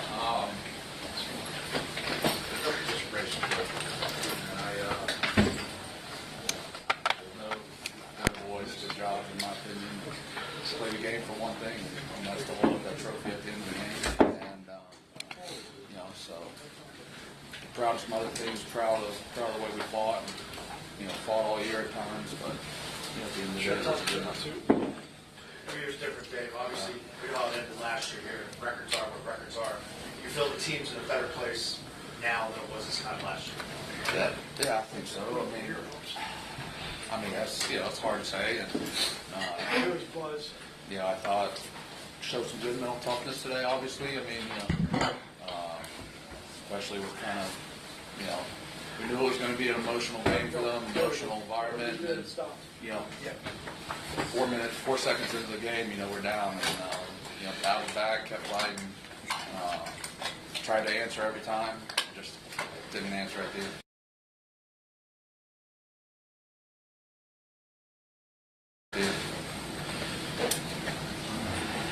How difficult is it to just try to play that way?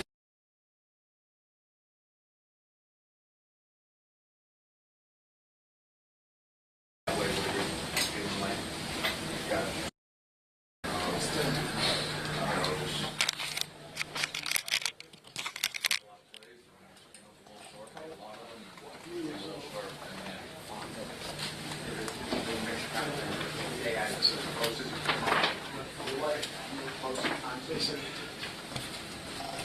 Yeah, just race quick. And there's no boys, good job in my opinion. Just play the game for one thing, and that's to hold up that trophy at the end of the game. And, so proud of some other teams, proud of the way we fought. And, fought all year at times, but, at the end of the day, that's good enough. Every year's different, Dave. Obviously, we all ended last year here. Records are what records are. You feel the team's in a better place now than it was this time last year? Yeah, I think so. I mean, that's it's hard to say. And I thought showed some good mental toughness today. Obviously, I mean, especially with kind of, we knew it was going to be an emotional game for them, emotional environment, and 4 seconds into the game, we're down, and battled back, kept fighting, tried to answer every time, just didn't answer at the end. How difficult is it to just try to play that way where you're feeling like you've got to scratch a lot of people to come back? Yeah, I mean, been in a lot of those games, been on the other side of them too, so that's just part of it. And the game's a brutal game, and you can try to do all the right things, do all the preparation right, and it just won't be good to you on Sunday sometimes. So, like I said, I thought we competed and played hard, and proud of the way the guys approached the week. Like I said earlier, it's just been a long week, so proud of the resolve of the team and the competitiveness and trying to go out there and win the game today. Dave, you just talked about all the emotions in the beginning, sure. And then how nervous is that you guys fought to have a 14-14 first down? Yeah, I mean, it's, you got to take the punches, got to roll with them, and we were able to take some, do some, just didn't have enough in the bag at the end. I was going to say, what did you think of the way it actually played off? You had pretty big calls to make some big plays. I mean, he's battled all year, faced some adversity, dealing with injury, part of this, business and league, and, he battled all year, so appreciate the fight, and the effort he put forth this week, and all year. You're talking about that battle attack just a lot of that internal struggle. How much growth is there? Yeah, I mean, I think there's growth every year. There's good and bad every year. Take some time, try to learn from it. We can all do better. Been a long year. Everybody needs to take a deep breath, and then as soon as we can, let's get back to it. And I think he'll find his process, find things he can do better, like we all will. It's a constant strive to be better each week, each year, each day. So for us now, it starts now. It was just the final games of Matthew, Slater, and Devin. Just the thought of what they meant to you and what they meant to this team. Yeah. Been a lot. It's been a lot. Thanks, guys. Thanks, Dave. Thank you. That is David's captain, David Andrews, is he on the podium. He's been out trying to get each year, so we've got Zolak as well. David Andrews is just 2 teeters. When I asked him if this is the final game of before you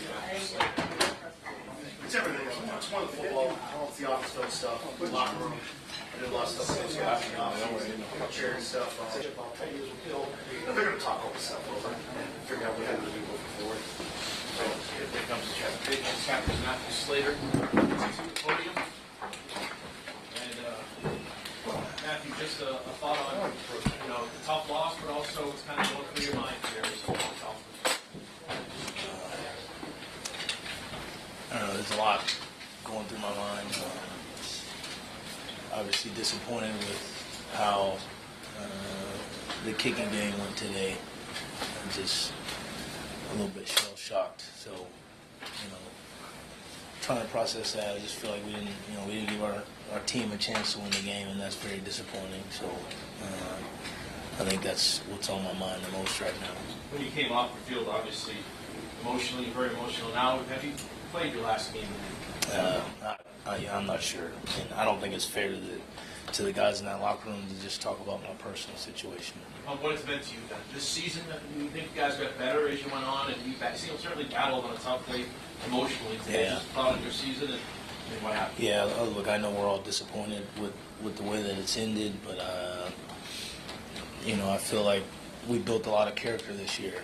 And, there's a great young core of players in that locker room that are going to be good for this franchise for a long time.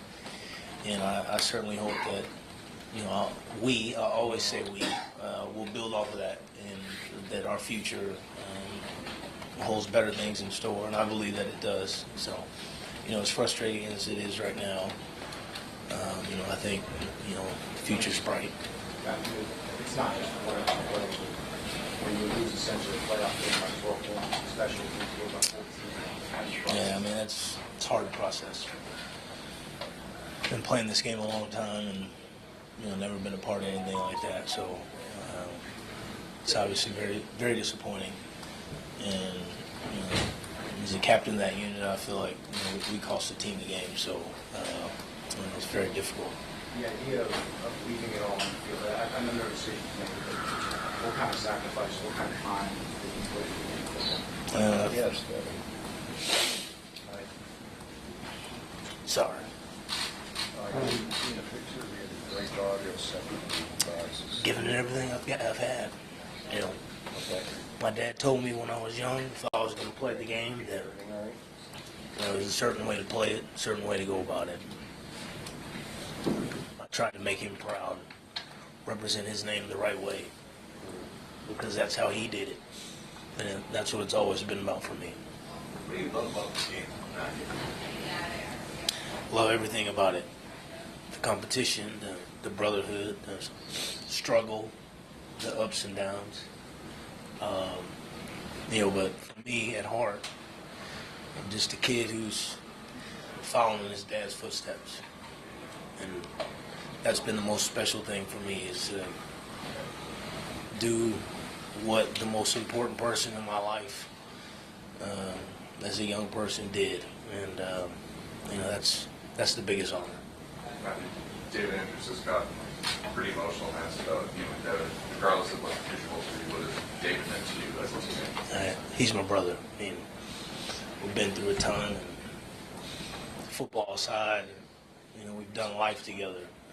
We've experienced so many different things together, and nothing can ever break that bond. So, very appreciative of David and all the ways he's not only supported me, but supported my family, my kids, my wife.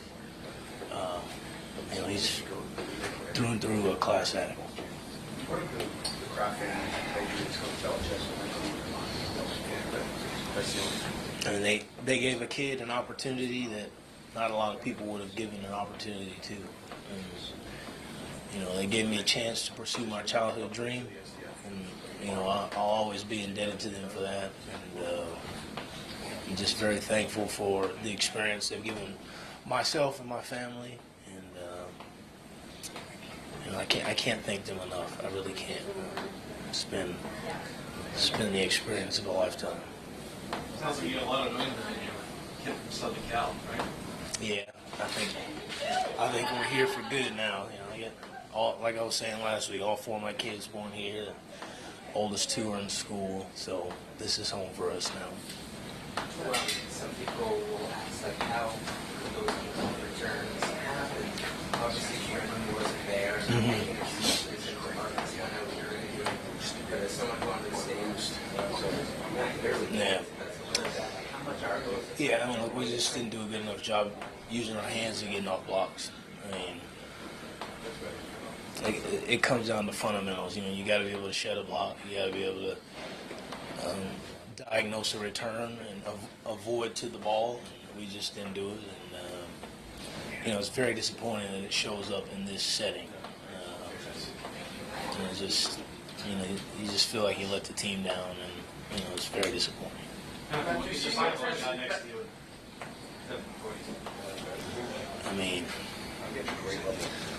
I don't know. I don't have enough time to answer that. I mean,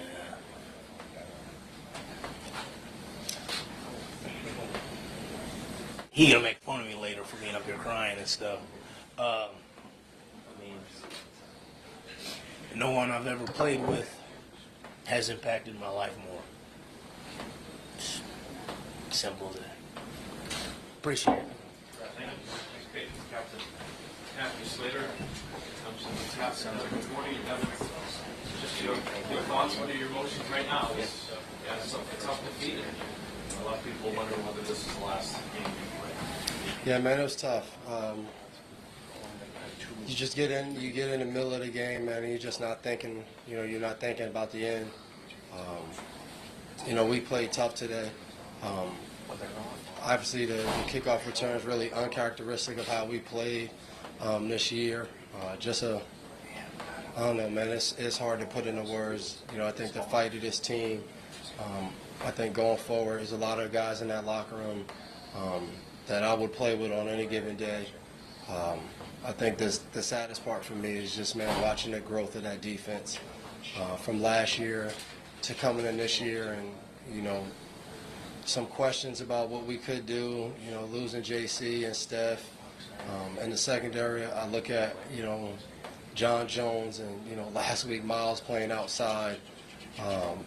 Marcus coming in here as a rookie, and Jack and Jay Mills, just the fight in that group of guys.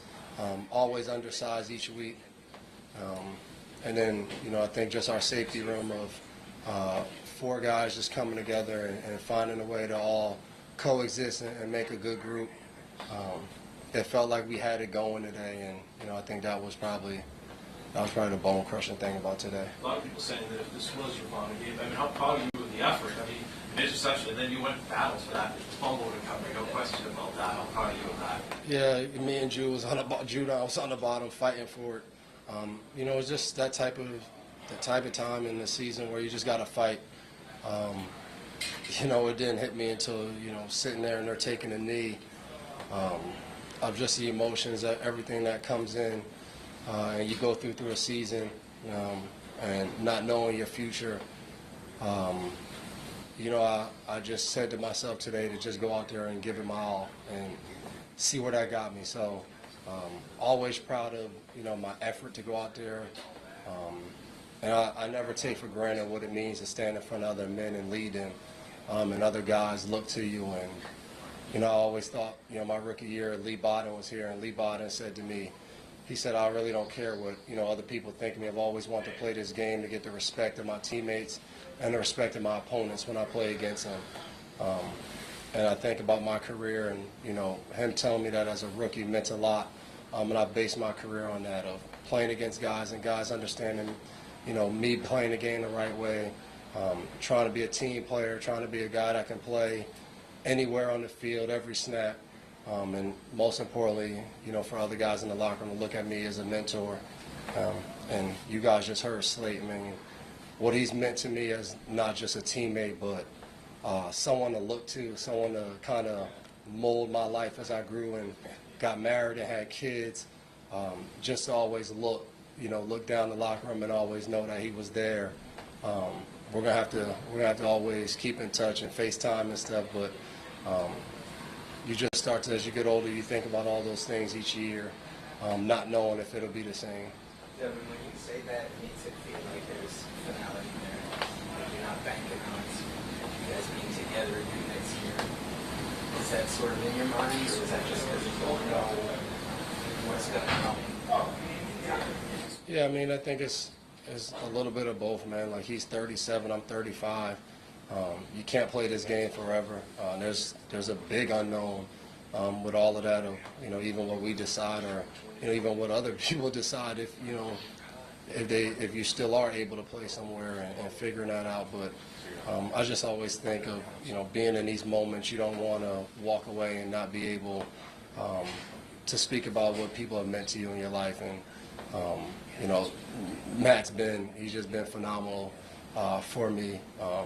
My wife would say the same thing about Shahzad. So it's been a heck of a year. We fell short. today, and I would say throughout the season of, just the things that you hate looking at a season and look back and just saying, man, if we just did a few things, this could have been totally different. But proud to be part of this team this year. Final question, Devin, what would you weigh? What things will go through your mind when you're making your decision? What things will influence? That's a good question. Never been in this position like that. I think just figuring out of what makes me happy, what God has planned in my life going forward. Obviously, I still enjoy playing the game of football, but like I said before, you can't do it forever. I think my wife, my kids, just deciding on what's best overall for not just me, but the whole family unit, and just figuring out, what it's going to be. Obviously, I could give you a better answer right now, but I don't know. I'm gonna enjoy this plane ride back with the guys, and just, again, like I said, cherish each moment, not knowing what's ahead. Appreciate it. Quarterback Mac Jones. I see you approach the podium and Patriots. Mac Jones got 3 touchdowns. Mac, just a thought on this. How difficult was this one for you guys after what you fought through all game long? Yeah, I think tough result, and proud of the guys. Wouldn't trade them for anybody. Great people in that locker room. Just wasn't our day, and got to have a better, result than that. But we fought hard, and it's tough. So it's all you can do, and it's over. So I mean, nothing. Just watch the tape and get ready for trying to become a better football player, I guess. So emotional at the beginning of the game, getting you guys fought back, tied it up to 7. It seemed like offensively you did a lot of good things. Was that one of the better performances as a unit today? Yeah, I think, like I said, the guys in the room, we fought through a lot this year, a lot of up and downs, and learned a lot about each other, learned a lot about football, and just not good enough today. Starts with me as the quarterback, and definitely left everything out there for the Patriot on our jersey and the names on our back, so that's all you can really do. But just disappointing. So. Emotionally there, 17-14, it felt like you guys were taking control of the game. How deflating was that second from Yeah, I think, look, it's football, and there's going to be explosive plays made, and the key is just keep fighting and try not to look at the scoreboard, and just move the ball well on offense, play well on defense, and really just got to do it all together. And I feel like if we did that, it would have been a better result. But just too up and down at times, and tough result. I think, like I said, learned a lot. You learn from every game, but it's a tough one to learn from because you want to win so bad, and you put everything on the line to win. So it didn't happen, and it kind of is what it is. You dealt with so much this year. Satisfied after you injury? Are you satisfied with the progress you made this year? No. Obviously, you look at each year of your football life, and you want to get better as a player. And I did. I learned a lot, and I think a lot of guys on our team learned a lot.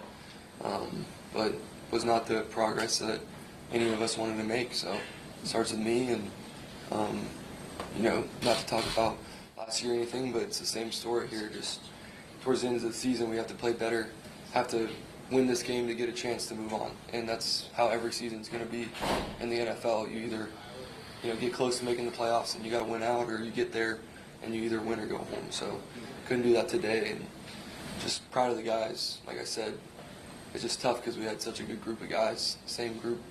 I've been working with the past 2 years, and we made a lot of progress throughout the year, just not good enough to consistently do it and all that, so it's just disappointing. Matt, in your mind, touchdowns to Jacoby, can you just talk about that? And the 2 to Devontae, they were all great plays. Yeah, I think it shows we have great players that can make plays, and the offensive line did a good job for the whole day, and it's a good defensive front, playing with a lot of energy and playing with a different style than they played before, more vertical in the pocket and stuff like that. So they did a good job, and we got great skill players. Like I said, we added really good guys this year, and I've got the chemistry with the other guys. It's just sad that we couldn't pull it together and have more points to win the game. Jack, you told me last week talked about how bad he wants to come back next season. I assume that's going to be the future. How bad do you would you like to see him back to the Patriots next year? Yeah, I mean, Jacoby's one of the best, if not the best, teammates I've ever had. He's a great person. He comes to work every day, doesn't complain, does everything right, and he deserves everything that's coming his way. So hopefully it's with us, and yeah, he means a lot to me. Max, your final question. You were pleased with your progress this year. Yeah. Why do you think you had progress this year? Yeah, I think you want to win every game that you play in, and you want to win the tough ones and all that, and we didn't get a chance to do that. And as a quarterback, I just put the blame on me because it's my offense, it's my group of guys, and we have to put a better product out there. It starts with me. So tough uphill battle, but learned a lot, learned more than anything I ever could imagine in a football season, and just want to be able to build on it. And you know, today's disappointing. It just all goes back to today. We win and we move on, and we lose and we go home. So got to look at that for the next couple months and kind of work from there. It's just tough to even look to the future right now. Just tough day for us. Matt, final question. Looking at something toward the future, but in your mind, what needs to change for you guys to have that progress and that success that you want to have this year? Yeah, I think the players, like I said, just we have a great group, and we all fought hard for each other, and you know, it's conversations that will be had, and it's not important right now. I think everybody put everything they had on the line. That's important. Played for, like I said, the Patriot on the front of our jersey and the names on our back, and that's all you can ask. And at the end of the day, you just can control your effort, and that's all you can control. So tough year, tough ending, but proud of the guys and really blessed to have gone through, you know, a year like this, and honestly just looking forward to improving as a football player. So a lot to digest, but I appreciate y'all and everything you've done this year too in the media, coming to every game and all that. So appreciate you guys. Yeah, thanks. Bill Belichick and Mac Jones. Bill Belichick will now podium after Patriots ball 35-23 that eliminated postseason. This year, finishes Heat and Brian on the campaign. You put it up. David Andrews and Matthew Slater down with the podium, and then Mac Jones, obviously very emotional. David Andrews broke down and asked about Gordy and Slater about possibly playing the last game with them. And then we heard from Slater, we heard from Gordy, obviously when the official there.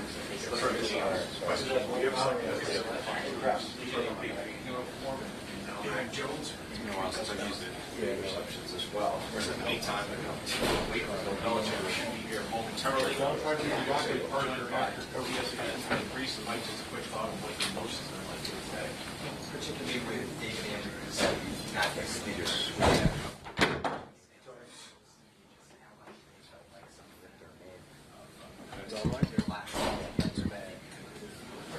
How much they need each other. Reaction after the first time, and even when you look at the standing, here is Matthew is talking the two of them.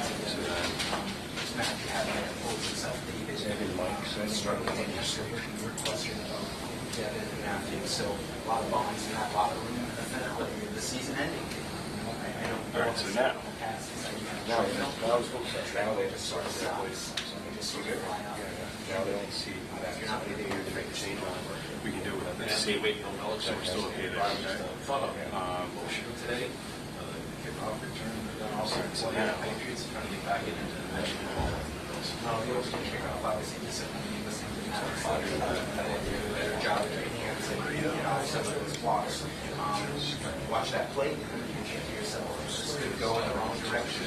But the way they fought was reflective of what we've seen all year. This team always, they always fought. They just sometimes couldn't overcome some of their own mistakes. Are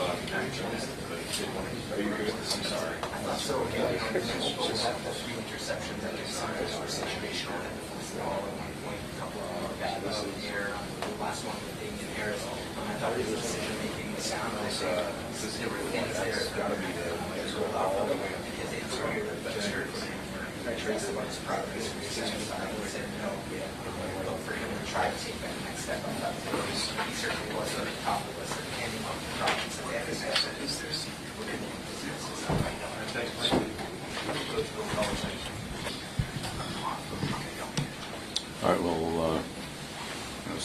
congratulating Buffalo, division champions. They deserve it. Good football team.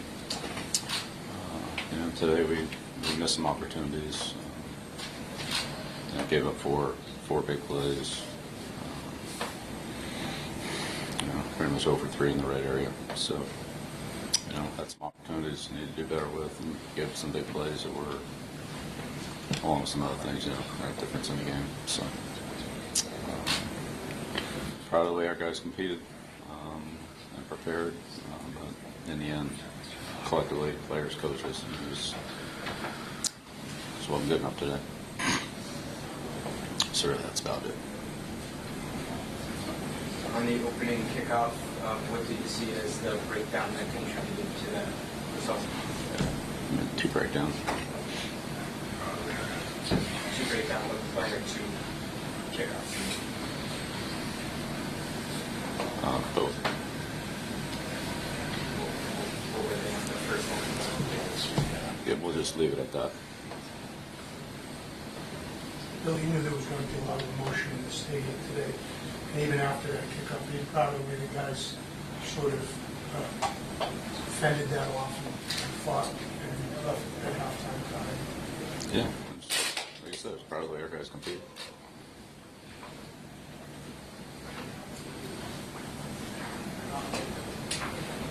Well, obviously you knew it was going to be an emotional environment. Did you feel like just the atmosphere impacted that first play? No.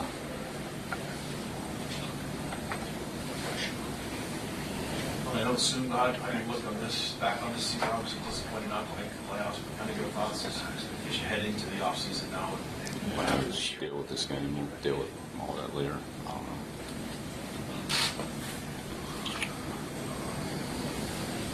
Bill, Matthew and Devin were very emotional after the game, especially Matthew. Just talk about them. It is indeed the last game what they meant to you. All right, I've talked about them an awful lot, so I'll let them talk and follow their lead at some point. Going back to the kickoffs, I know you don't want to get into the breakdowns, but just where Jake had been your kickoff person, and he's not available to you on the suspended list, but his agent put out a statement saying that he had hoped to come back. He was surprised by the suspension. I'm curious if you see it the same way. No. Could you elaborate how you see it? He's not eligible to play. He said his agent said he felt like he was ready, and he was surprised. He told he wasn't. Is that No. He was on designated for return, and he wasn't able to play. So, I mean, suspension is a whole other thing, but he wasn't able to come back from the DF play.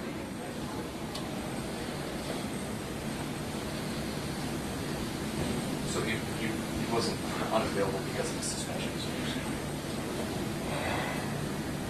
He was unavailable. That's the bottom line. He was unavailable.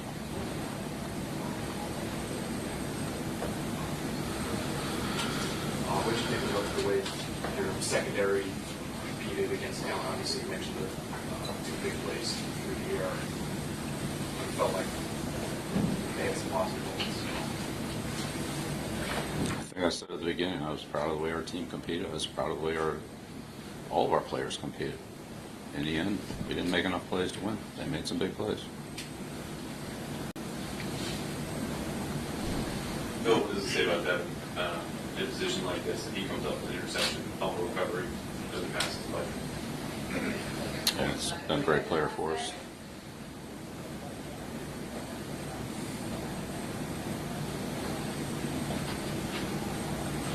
Other questions? If that is it for those 2 players, what kind of would they leave for your team? If that's the case, we'll talk about it later. I don't know if that's the case. I'm not going to preempt anything. That's their decision, not mine. So whatever it is, we'll deal with it later. Coach, you want to take Parker's next? Belichick, Devontae Parker, up next. at the podium for his Patriots.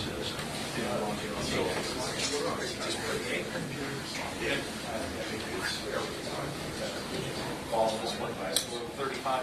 Obviously, Belichick not really talking much after the 35-23 victory. Obviously, disappointed.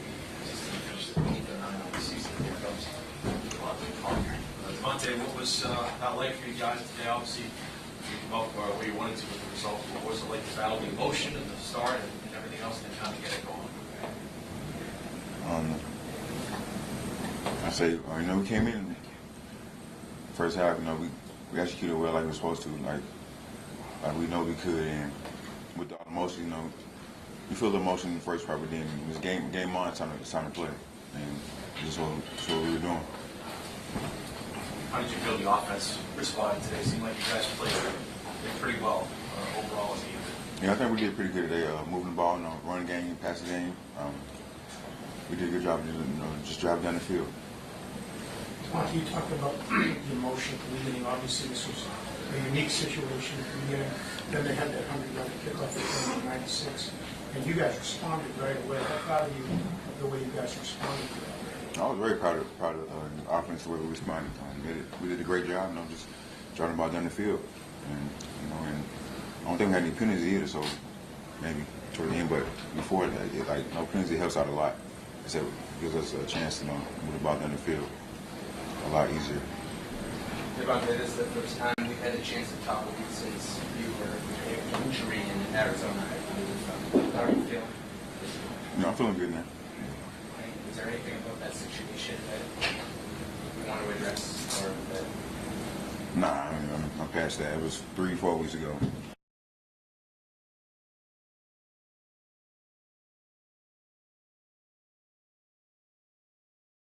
I'm feeling good now. Is there anything about that situation?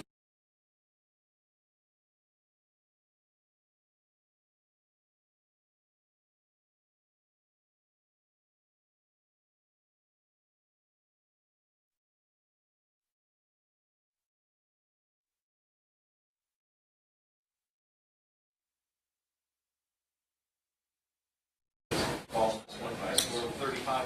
Obviously, Belichick not really talking much after the 35-23 victory. Obviously, disappointed. Devontae, what was that like for you guys today? Obviously, you come up where you wanted to with the result. What was it like to battle the emotion at the start and everything else, and then kind of get it going? I say, we came in first half. We executed well like we were supposed to, like we know we could, and with the emotion, you feel the emotion in the first part, but then it was game on, it's time to play, and this is what we were doing. How did you feel the offense responded today? It seemed like you guys played pretty well overall as a unit. Yeah, I think we did pretty good today, moving the ball, running game, passing game. We did a good job, just driving down the field. Monty, you talked about the emotion at the beginning. Obviously, this was a unique situation at the beginning. Then they had that 100-yard kickoff at 96, and you guys responded right away. How proud of you of the way you guys responded to that? I was very proud of the offense, the way we responded. We did a great job, just driving the ball down the field. And I don't think we had any penalties either, so maybe toward the end, but before that, no penalty helps out a lot. It gives us a chance to move the ball down the field a lot easier. Devontae, this is the first time we've had a chance to talk with you since you were with injury in Arizona, I believe. How are you feeling? I'm feeling good now. Is there anything about that situation that you want to address, or that? Nah, I'm past that. It was 3-4 weeks ago, so I'm moving on to that. No, I don't have nothing to address now. And a specific question about Mac. How do you view Mac in terms of a quarterback? Is he the type of quarterback? How do you see him? Mac, he's a tough guy. He got a lot of toughness in him, and he trusts us. As you saw today, just to throw it up, and 50-50 chance, and just be making plays, and then it just gives him a lot of confidence in us. You made a couple of plays to make the touchdowns today. Just kind of your thoughts, get back out there, but also your thoughts overall in your season, and how much you look at what needs to be done in the off season for you, what needs to be done for this team to get better. So we just have to eliminate really. I mean, that's a while from them, but so we did a good job, communication, just being there for one another and limit penalties and things like that. So on day 2, so lose 3 of the last 4 games in the fashion of create battles and keep each other playoffs. How close do you feel like you guys were to where you want to be? I feel like we're pretty close, especially today. Especially coming, halftime, having that lead and when they return that kick kind of frustrated us, but we were able to, go down and drive the ball down again. But I appreciate guys for their efforts. Everyone playing hard. Final question. It had to feel good the way you guys are moving as well today, considering that for a bunch of reasons all year long it wasn't consistent enough. The guys were hurt, Matt was hurt, but today it looked like that's the way you guys wanted it to be all year long. So it had to feel good for most of this game. It felt great. Just being glad that we're being able to move the ball down the field and at our own pace. It's just a good feeling. There's on the top side to know about Matt Patricia and the setup on the offensive staff this year. The coaching staff, I'm just curious from your perspective, what it was like to help for the coach strategy and coach Patricia this year. It's good for those guys. They have a lot of confidence in the wideouts to make big plays. So when it's your time, they don't give you a chance to make a play. Thanks, everyone. Promo podium stage. I'm sorry, what? A couple of passes today. We'll continue to take back much more than here on this 5th quarter as the Patriots fall 35-20 and 9 on the season. That's the end of their season.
Mic check 1, 2, 3, 4, 5, 6, 7, 8, 9, 10 from the podium. Mic check 1, 2, 3, 4, 5, 6, 7, 8, 9, 10 from the podium. 1, 2, 3, 4, 5, 6. As you come in, princesses, you're finding teamwork with your name on it. Right. Participants are walking in now. There, if you're on the side there. Director.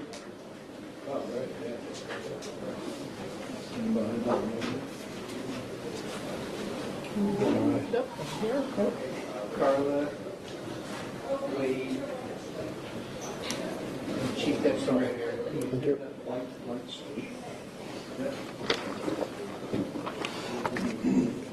Good afternoon, everyone. Provide you a briefing on California's response to the ongoing storm efforts. Behind us, we have first responders from across the state who are working throughout the night and into the next few days as we respond to this disaster. To get us started today, we have a weather briefing from Eric Schoening from the National Weather Service.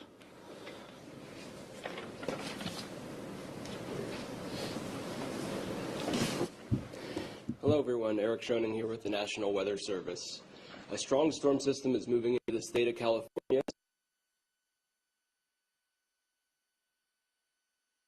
Spread impact. The winds ramping overnight. We're going to eventually those winds are the state, which will bring damage to areas including tree damage. Of course, one of the biggest impacts with this storm is widespread moderate to heavy precipitation, especially across central and southern California. This will bring widespread impact, including flooding on roadways, the potential for mud, and landslides, as well as the potential for debris flows on recently burned areas. We also see significant transportation impacts due to heavy snow accumulating in the mountains.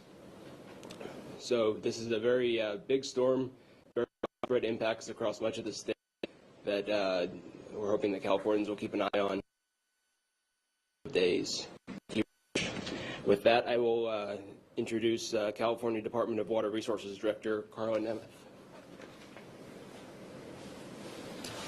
Thank you, Mr. Schoening. My name is Carla Nemeth. I am the Director of the California Department of Water Resources.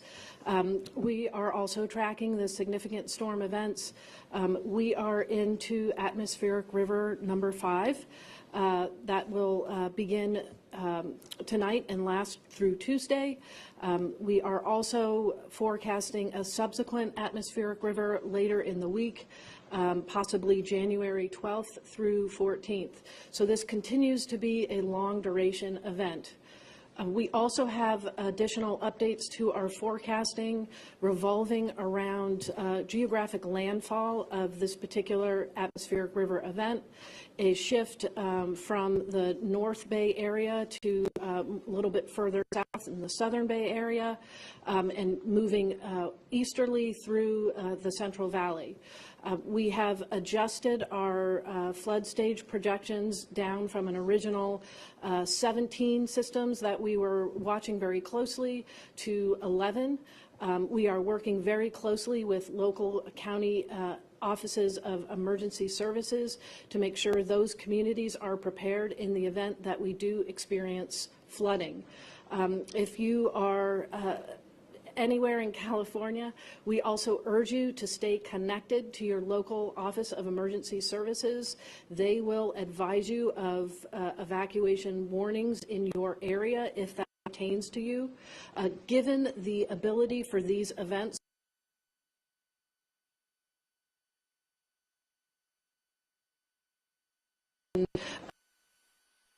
quickly, stay prepared.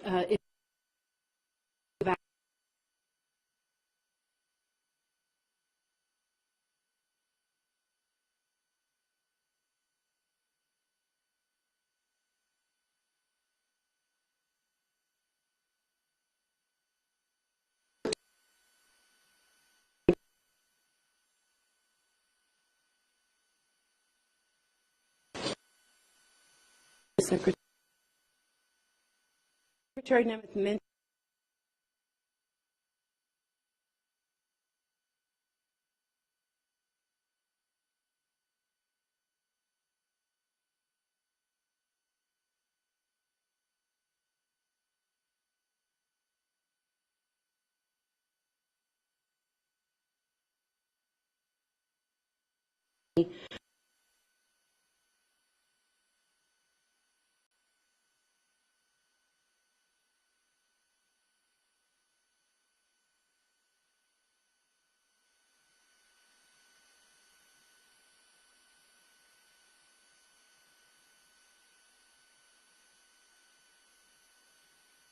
not only can we get to a vulnerable area quickly, but as the storms play out, and as we saw even in last night's storm, some changes to the predictions of rain and wind, we can move resources in as quickly as we can to impacted communities.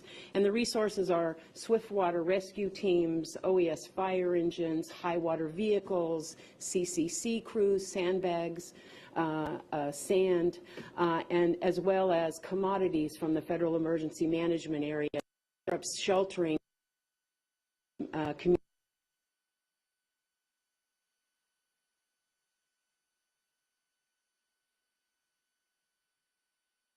Just briefly about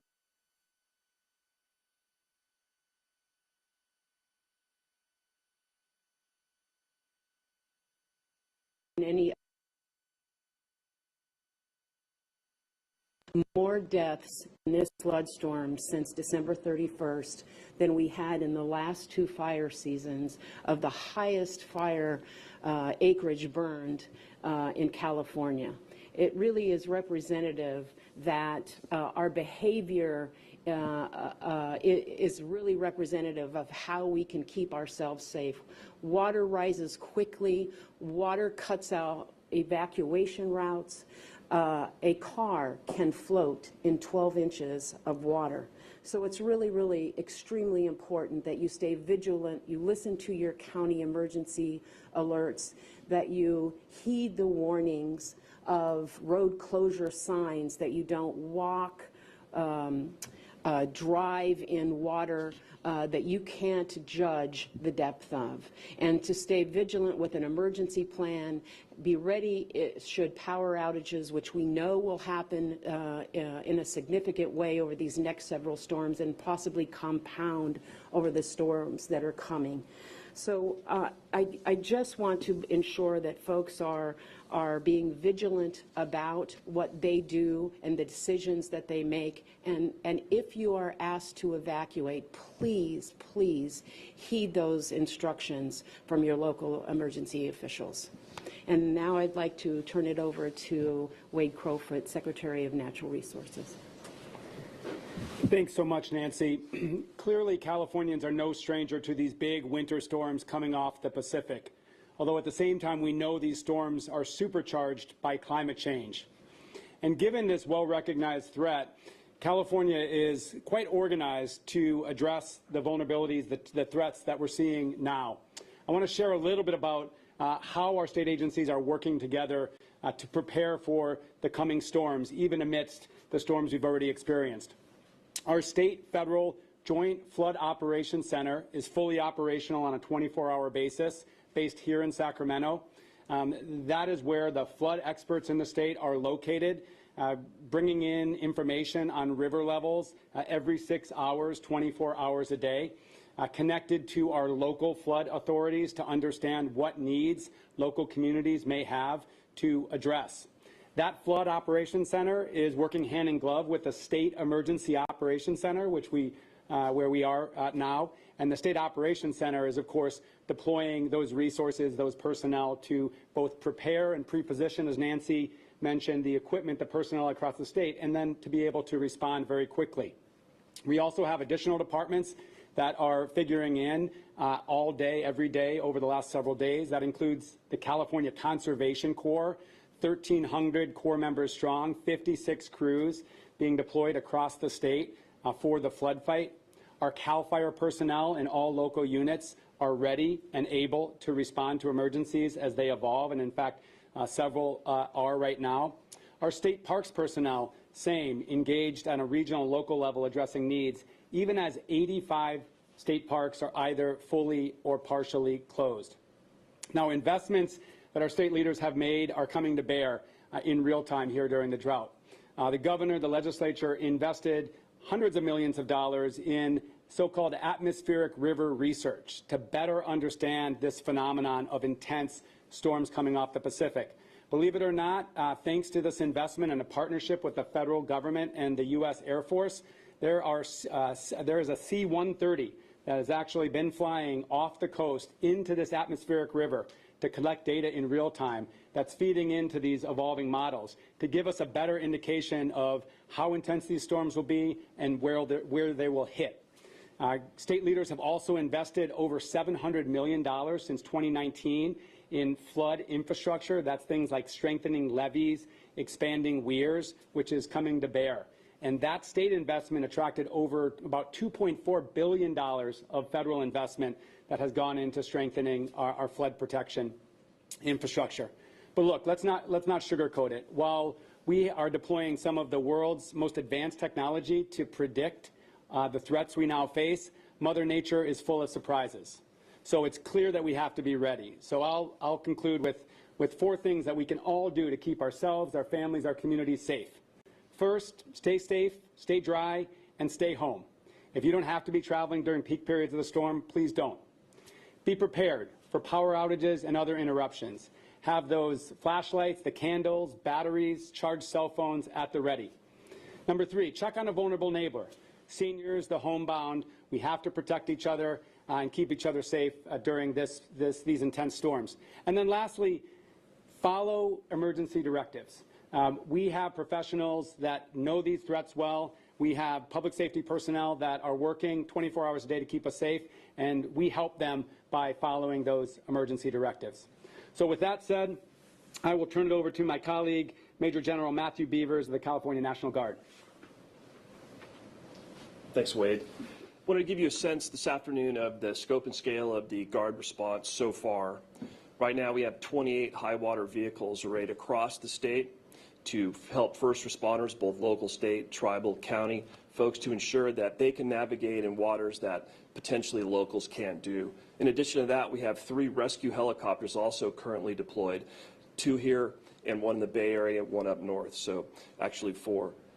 We also have an MP company, the 270th MP company, on standby. We also have the 649th Engineer Company on standby to provide a menu of consequence management capabilities in case those are needed. Again, centrally located here so we can deploy them rapidly across the state. And with that, I'll be followed by Kim Johnson, the Director of Social Services. Thank you, General. The California Health and Human Services Agency continues to mobilize across the state. We've prioritized people who are unsheltered, those who are older or medically vulnerable, people with disabilities, as well as those residing in our congregate settings, whether they be medical or non-medical. With the Department of Social Services, we are grateful for the partnership of local counties and the American Red Cross, who are currently supporting 11 congregate shelters across California in 6 counties, as well as additional non-congregate sites. In addition, 14 additional shelters are pre-staged across 9 counties that are ready to quickly stand up within 2 hours as needed. Temporary shelter, food, and additional resources are available at these sites. All are welcome. No identification is required. In addition, many counties currently have warming centers open and available to support unsheltered persons and other populations that have been impacted.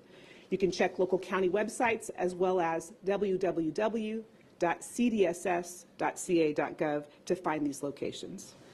In addition, the Department of Social Services and the Department of Public Health continue to provide up-to-date information and resources for the adult and senior care settings, skilled nursing facilities, and other operators of licensed programs. These operators are required to have emergency plans in place to ensure the health and safety of residents in their care. Any facilities who have been evacuated as a result of the weather and have a new temporary location, those sites are available at DSS calhope.ca.gov, and also you can reach the statewide long-term care ombudsperson. Their crisis line is available 24/7 at 1-800-231-4024. In addition, the Emergency Medical Services Authority has pre-positioned assets and staged ambulance strike teams to be prepared. The Department of Public Health is proactively engaging with healthcare partners that are most likely to be impacted. Our hospital partners continue to battle the effects of various respiratory viruses, including COVID as well, and we thank them for all that they're doing. It is not too late to prepare. Visit our website at chhs.ca.gov and download your template to create your personal emergency plan. This is especially important for those who have access or functional needs. Again, each of us can do our part by checking in on our neighbors, connecting with the older people in your life, and other support to persons who might need help. And finally, given all that's going on, we recognize you may be overwhelmed, and if you would like to just talk to someone to get some additional support and someone who will listen with compassion, counselors are available right now at 1-833-317-HOPE or 1-833-317-4673. Also, you can visit the website calhope.org. With that, I'm glad to turn it over to the California Highway Patrol's Acting Commissioner, Sean Dury. Thank you, Director. Good afternoon. First responders, including CHP officers, have been deployed throughout the state and have been assisting people in response to the winter storms that we're experiencing. Flooded roadways, downed trees, and power lines are making travel particularly difficult. If at all possible, we're encouraging you and asking you to please postpone travel in those areas to allow cleanup crews and power companies to do their jobs. If you are out on the roads, treat all downed power lines as if they're live. Don't try to move them, don't try to drive over them, and please just report their location. Watch for falling and downed trees. Trees are posing a significant threat in this storm due to the high winds and severely saturated soil. The number one thing you can do to ensure your safety while driving during these storms is slow down. Please do not ignore road closure signs or attempt to cross flooded roadways. This is very dangerous and a risk that's simply not worth taking. And I'm going to add my voice to those that have been given today. If you are asked to evacuate, please do so. Have a plan and be prepared. CHP officers, along with other first responders, have increased staffing for the storms and are ready to assist you. If you need our help or if you have an emergency, please call or text 911. Thank you and stay safe. And with that, I will turn it over to the Deputy Director of Caltrans, Mike Keever. Thank you, Acting Commissioner. So, Mike Keever, Caltrans. Right now, we're doing everything we can to keep the roadways open, but safety is and will remain our #1 priority. We have over 4,000 of our maintenance crews that are out there doing everything they can whenever there's a break to open the roadways back up. I do want to reiterate the message. If there is a closure, please, it may not be apparent to you where we place the closure, what the hazard is, but there is a hazard, and we ask that you do not go around it. We will pick up the closure as soon as it is safe. We're working with all of the entities here and with local officials to take the steps in the event of an evacuation. We have our traffic operations staff ready with detours as needed. Again, if you can avoid travel, we ask that you do that. We have our CMS message signs that are out there that will provide additional information as the situation changes. If you do want information, I want to encourage you to use the Quick Map app. It provides push notifications, gives you the latest information on the roadway closures and real-time information on when they'll be reopened. Again, if you can stay home, we encourage you to do so. If you do see Caltrans and other highway workers out there, please, they're out there for your safety. Let's return the favor. Let's make sure that they all return home as well, and let's keep them safe. So please slow down. Please move over. Let's be safe and stay safe. Thank you. Governor. Appreciate it. So, we've been at this how many days, and expect to see the worst of it still in front of us, and I think that's the message we want to underscore today. We're anticipating some very intense weather coming in tomorrow evening in particular, into the early hours of Tuesday morning, and that's the imperative that we're trying to express here, is the seriousness of purpose in terms of just being safe and being thoughtful. Use your common sense. You heard that from a number of the speakers here over the course of the last few moments, and that is don't test fate. Nancy said it well. I mean, just a foot of water and your car's floating.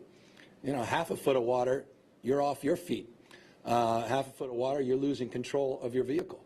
We're seeing people go around these detours because they don't see any obstacles. They think everything is fine, and putting their lives at risk, or putting first responders' lives at risk. And so it's really important that people are mindful and, again, just use their common sense. I know, and listen to Kim, I know what was going through my mind when she talked about people's minds and the stress, the stacking of stress that we've been through over the course of the last number of years. And here we go, this weather whiplash from one extreme to the other.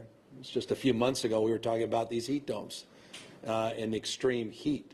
It was just literally a month ago down in Southern California, they took their drought declaration that impacted about 6 million people and extended it to 19 million people because of the severity of the drought. That was just 30 days ago, and here we are 30 days later talking about number 5 on our way to number 6, maybe 7, atmospheric river in just a matter of weeks. Wade is right. We know a thing or two about atmospheric rivers. That term was coined here out of our universities here in the state of California. Not only are we mindful of the frame and reference, we're very experienced in understanding them in terms of the natural realities and the acuity and the intensity of these atmospheric rivers. But I think part of that acuity and intensity has led, as Wade said, to a deeper understanding and a sophistication in terms of our data, our modeling, and our forecasting. These C-130s that are going in to these storms brought back information that we, a year ago, would never have had. We wouldn't have been privy to. Even with all of the fancy satellite technology and all the federal resources, we wouldn't have had the resources that we've been provided and provided ourselves through our appropriations had we not invested in these technologies and these tools and developing a deeper consciousness, because we are deeply mindful of living in this new normal of extremes. We talk about weather whiplash. We talk about extremes as it relates to Mother Nature. People have referred to global warming now as climate change to global weirding. Hot's, I've said it 100 times. Hot's getting a lot hotter. Dry is getting a lot drier, but the wet's getting a lot wetter as well. And as a consequence of this, not only in terms of our deeper understanding and our consciousness as it relates to our lived realities, but also in terms of policy making, we're moving dramatically in different directions. We put out $8.7 billion in investments to address the issue of infrastructure related to droughts. In that infrastructure plan, it's not specific to droughts. It's specific to conveyance. It's specific to strategies on stormwater capture and groundwater replenishment. It's specific to strategies as it relates to dealing with these extremes and capturing more of the flood flow during times like this. Wade referenced $700 million. It's $738 million that we've invested in the last 2 years specifically in strategies in this space. We are going to be requesting on Tuesday with my budget that is already in print an additional $200 million, $202 million to be exact, of the legislature for more resources specific for levees and urban flood protection. We have a flood plan in this state. We have a Central Valley flood plan people are very familiar with in this state. We have a flood operations center in addition to this state operations center that we have stood up. Because, again, this is familiar territory for us in the state. That said, we are dealing with an acuity, though, with these stacking of atmospheric rivers that do put pressure and, again, require, again, deeper consciousness in this moment. We were just down ourselves, the team, walking some of the sites with our Conservation Corps team members that were out there filling up sandbags, protecting some of the levees near Deer Creek. We were down around the Wilton area, Consumas River, seeing a number of sites. Anyone that's traveled around or just watched on television as news crews, thanks for all your good work. You've seen, these, trees that have collapsed and smashed cars, homes. We're seeing a lot of what we would expect with these high wind events. That said, the winds were unexpectedly higher than we thought last night, and I just want to underscore, when it comes to wind, a little less precise than precipitation in terms of our modeling, and that's where tomorrow night in particular we have some additional concerns around the unexpected higher gusts in addition to the intensity of the actual precipitation and the flooding. We expect, because the storm is now moving south a little bit, San Jose area, particularly around commute time, could be particularly challenging. Obviously, the Modesto area, Merced and others have been top of mind. We've listed, as was noted by Carla, we had 17 high-profile sites of creeks and rivers that we had identified, quite literally putting dots that we've made public and working with local officials. It's down to about 11. It's not comforting that it's only 11, but it is encouraging. It's down from that peak of 17. It doesn't mean things are getting better, just means things are shifting a little bit to the south. And as a consequence, we're dealing with different challenges now, perhaps a little more of an urban challenge than some of the Central Valley and Northern California challenges that we had originally modeled even 48 or 36 hours ago.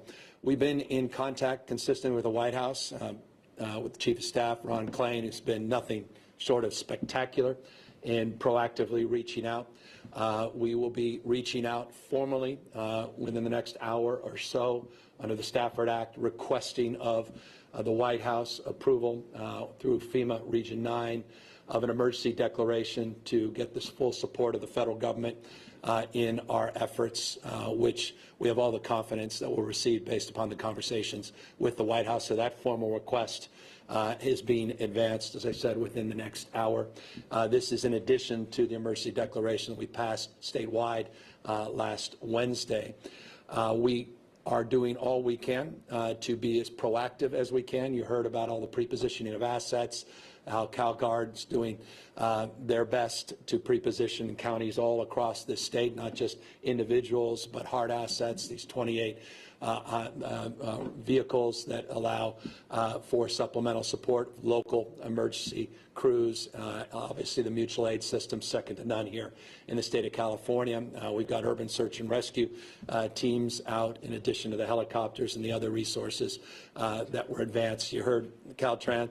Caltrans got hundreds of crews up and down the state, and we're working to make sure that we have the support to supplement with our local officials. We continue to around the clock be working closely with our local emergency offices as well as local electeds to make sure that they have the resources they need. I'm mindful as these storms go through, particularly for locals, that their work begins after those acute events, and that's cleanup, and that's dealing with some of these high flows. Russian River area, Guerneville, very familiar with some of those challenges. So in the next few days, going through the extended week, going to be a challenging time for us here in the state of California, but as always, we are up for it. I'll just close with what Director Ward said, because it is, I think, important just in underscoring the why we're here and why we are trying to be sober about the next 24 to 48 hours. With all the focus, understandably, on California wildfires, it has been a very sad truth. In the last 10 days, 12 people have lost their lives to these floods, 12 people. Again, more than have lost their lives, civilians, that is, to wildfires in the last 2 years. These floods are deadly and have now turned to be more deadly than even the wildfires here in the state of California. Common sense. Just be cautious over the course of the next week, again, particularly the next day or two. So proud of the team, proud of the good work. Couldn't be more satisfied and grateful by the federal response. Region 9, the FEMA director herself proactively engaged the White House, the chief of staff level. Every request we have made has been granted. And again, I want to extend my thank you to the California legislature that over the course of the last few years has not only put out record resources to focus on how we can modernize our conveyance and diversion and water system to meet these new realities, but has also been incredibly supportive of our targeted master plan for water. We went from 142 action items a few years ago to a 2040 water plan we put out in August of last year that numerically has targets in terms of storage, 4 million acre-feet of storage that we put out. They have helped fund that plan and advance that strategy in a meaningful way. And I think that goes to a lot of questions that people have, including those in my household, with these storms. Does that mean the drought ends soon? With these storms, how can we capture more of these floodwaters? With these storms and a deeper understanding that we may not have the normalcy of these extended years in terms of traditional rainfall and have more peak rainfall, how are we modernizing our diversion and conveyance and infrastructure to meet that new reality? That plan lays out in detail the funding from the legislature, making that plan real. A lot of work to do, mindful of that, but there's a vision and there's a strategy, and we recognize the urgency of the moment to implement and to make sure that we are prepared, not just for this week in the storms, not just for the next year or two, but for the next decades to come as we tackle the most impactful force in our lives, and that's Mother Nature. With that, we're happy to answer any questions. Governor Ashley Zavala, Case Area 3. With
offices in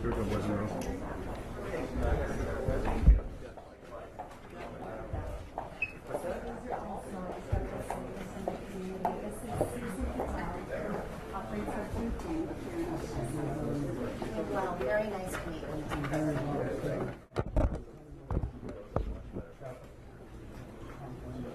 Well, we are the 6th largest food bank in America. We're also the 2nd youngest in America. We're about 6 years old, and we are providing a lot of support to the migrants as well as the general population here in El Paso. During the month of December, we were averaging between 17 and 18,000 meals a week for the migrant population. Thank you. And I want you to meet John Martin, who helps with our unhoused population. We definitely do. We're with the Opportunity Center for the Homeless. We operate the only no-barrier shelters within the community, and so we've just seen a large influx of migrants coming into those shelters, to the extent that unfortunately we're seeing record high numbers.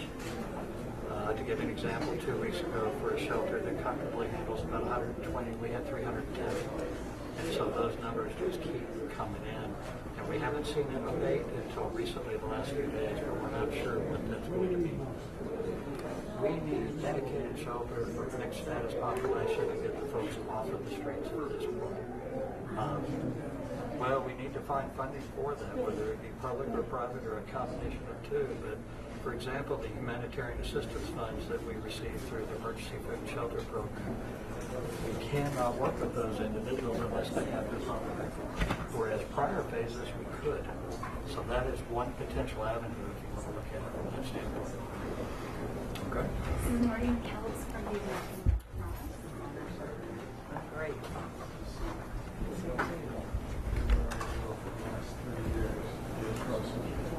Yeah, me too. And it is an honor and pleasure to be here working in the network to support them. You know, we're able to surge, and so we've surged in here to help the community with the humanitarian crisis and to alleviate some of the suffering. We're proud to do it. And here we have folks from the Salvation Army who also have been working.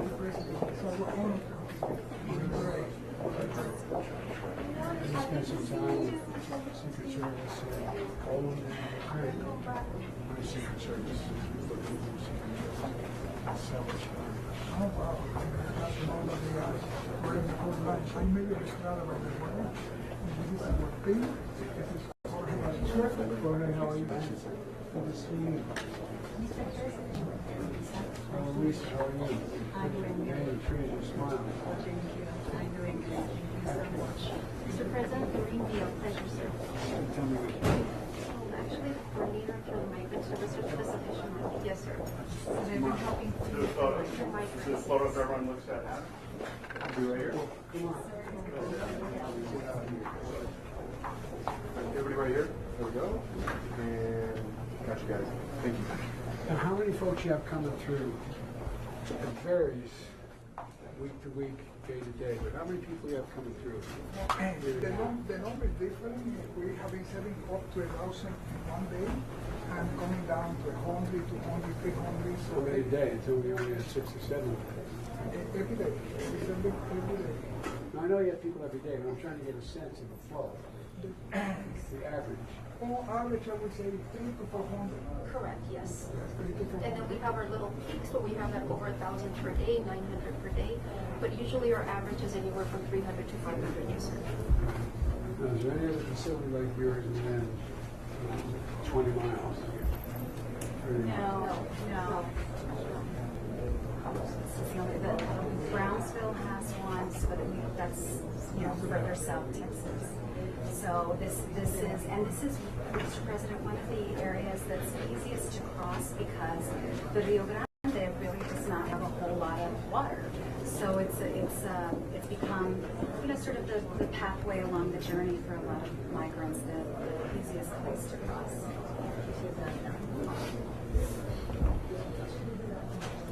So what we do, Mr. President, is that we provide meal kits for the refugees who come in. lunch and supper, and we hand you gift also, and water. We have socks, toothpaste, soap, to get them on their journey. So certainly, of course, definitely. Well, you know, it's amazing what you do. What do you think if I could wave a wand, what would you want me to do? Funding is one of the things that we do. Funding what? For the products that we bring forth, whether it be the food, in our case, it's the food for staff as well, because the numbers can rise. So is the process to get reports, what is getting most? Sometimes we have to wait 3, 4, 5 months to get reports to the documents.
you.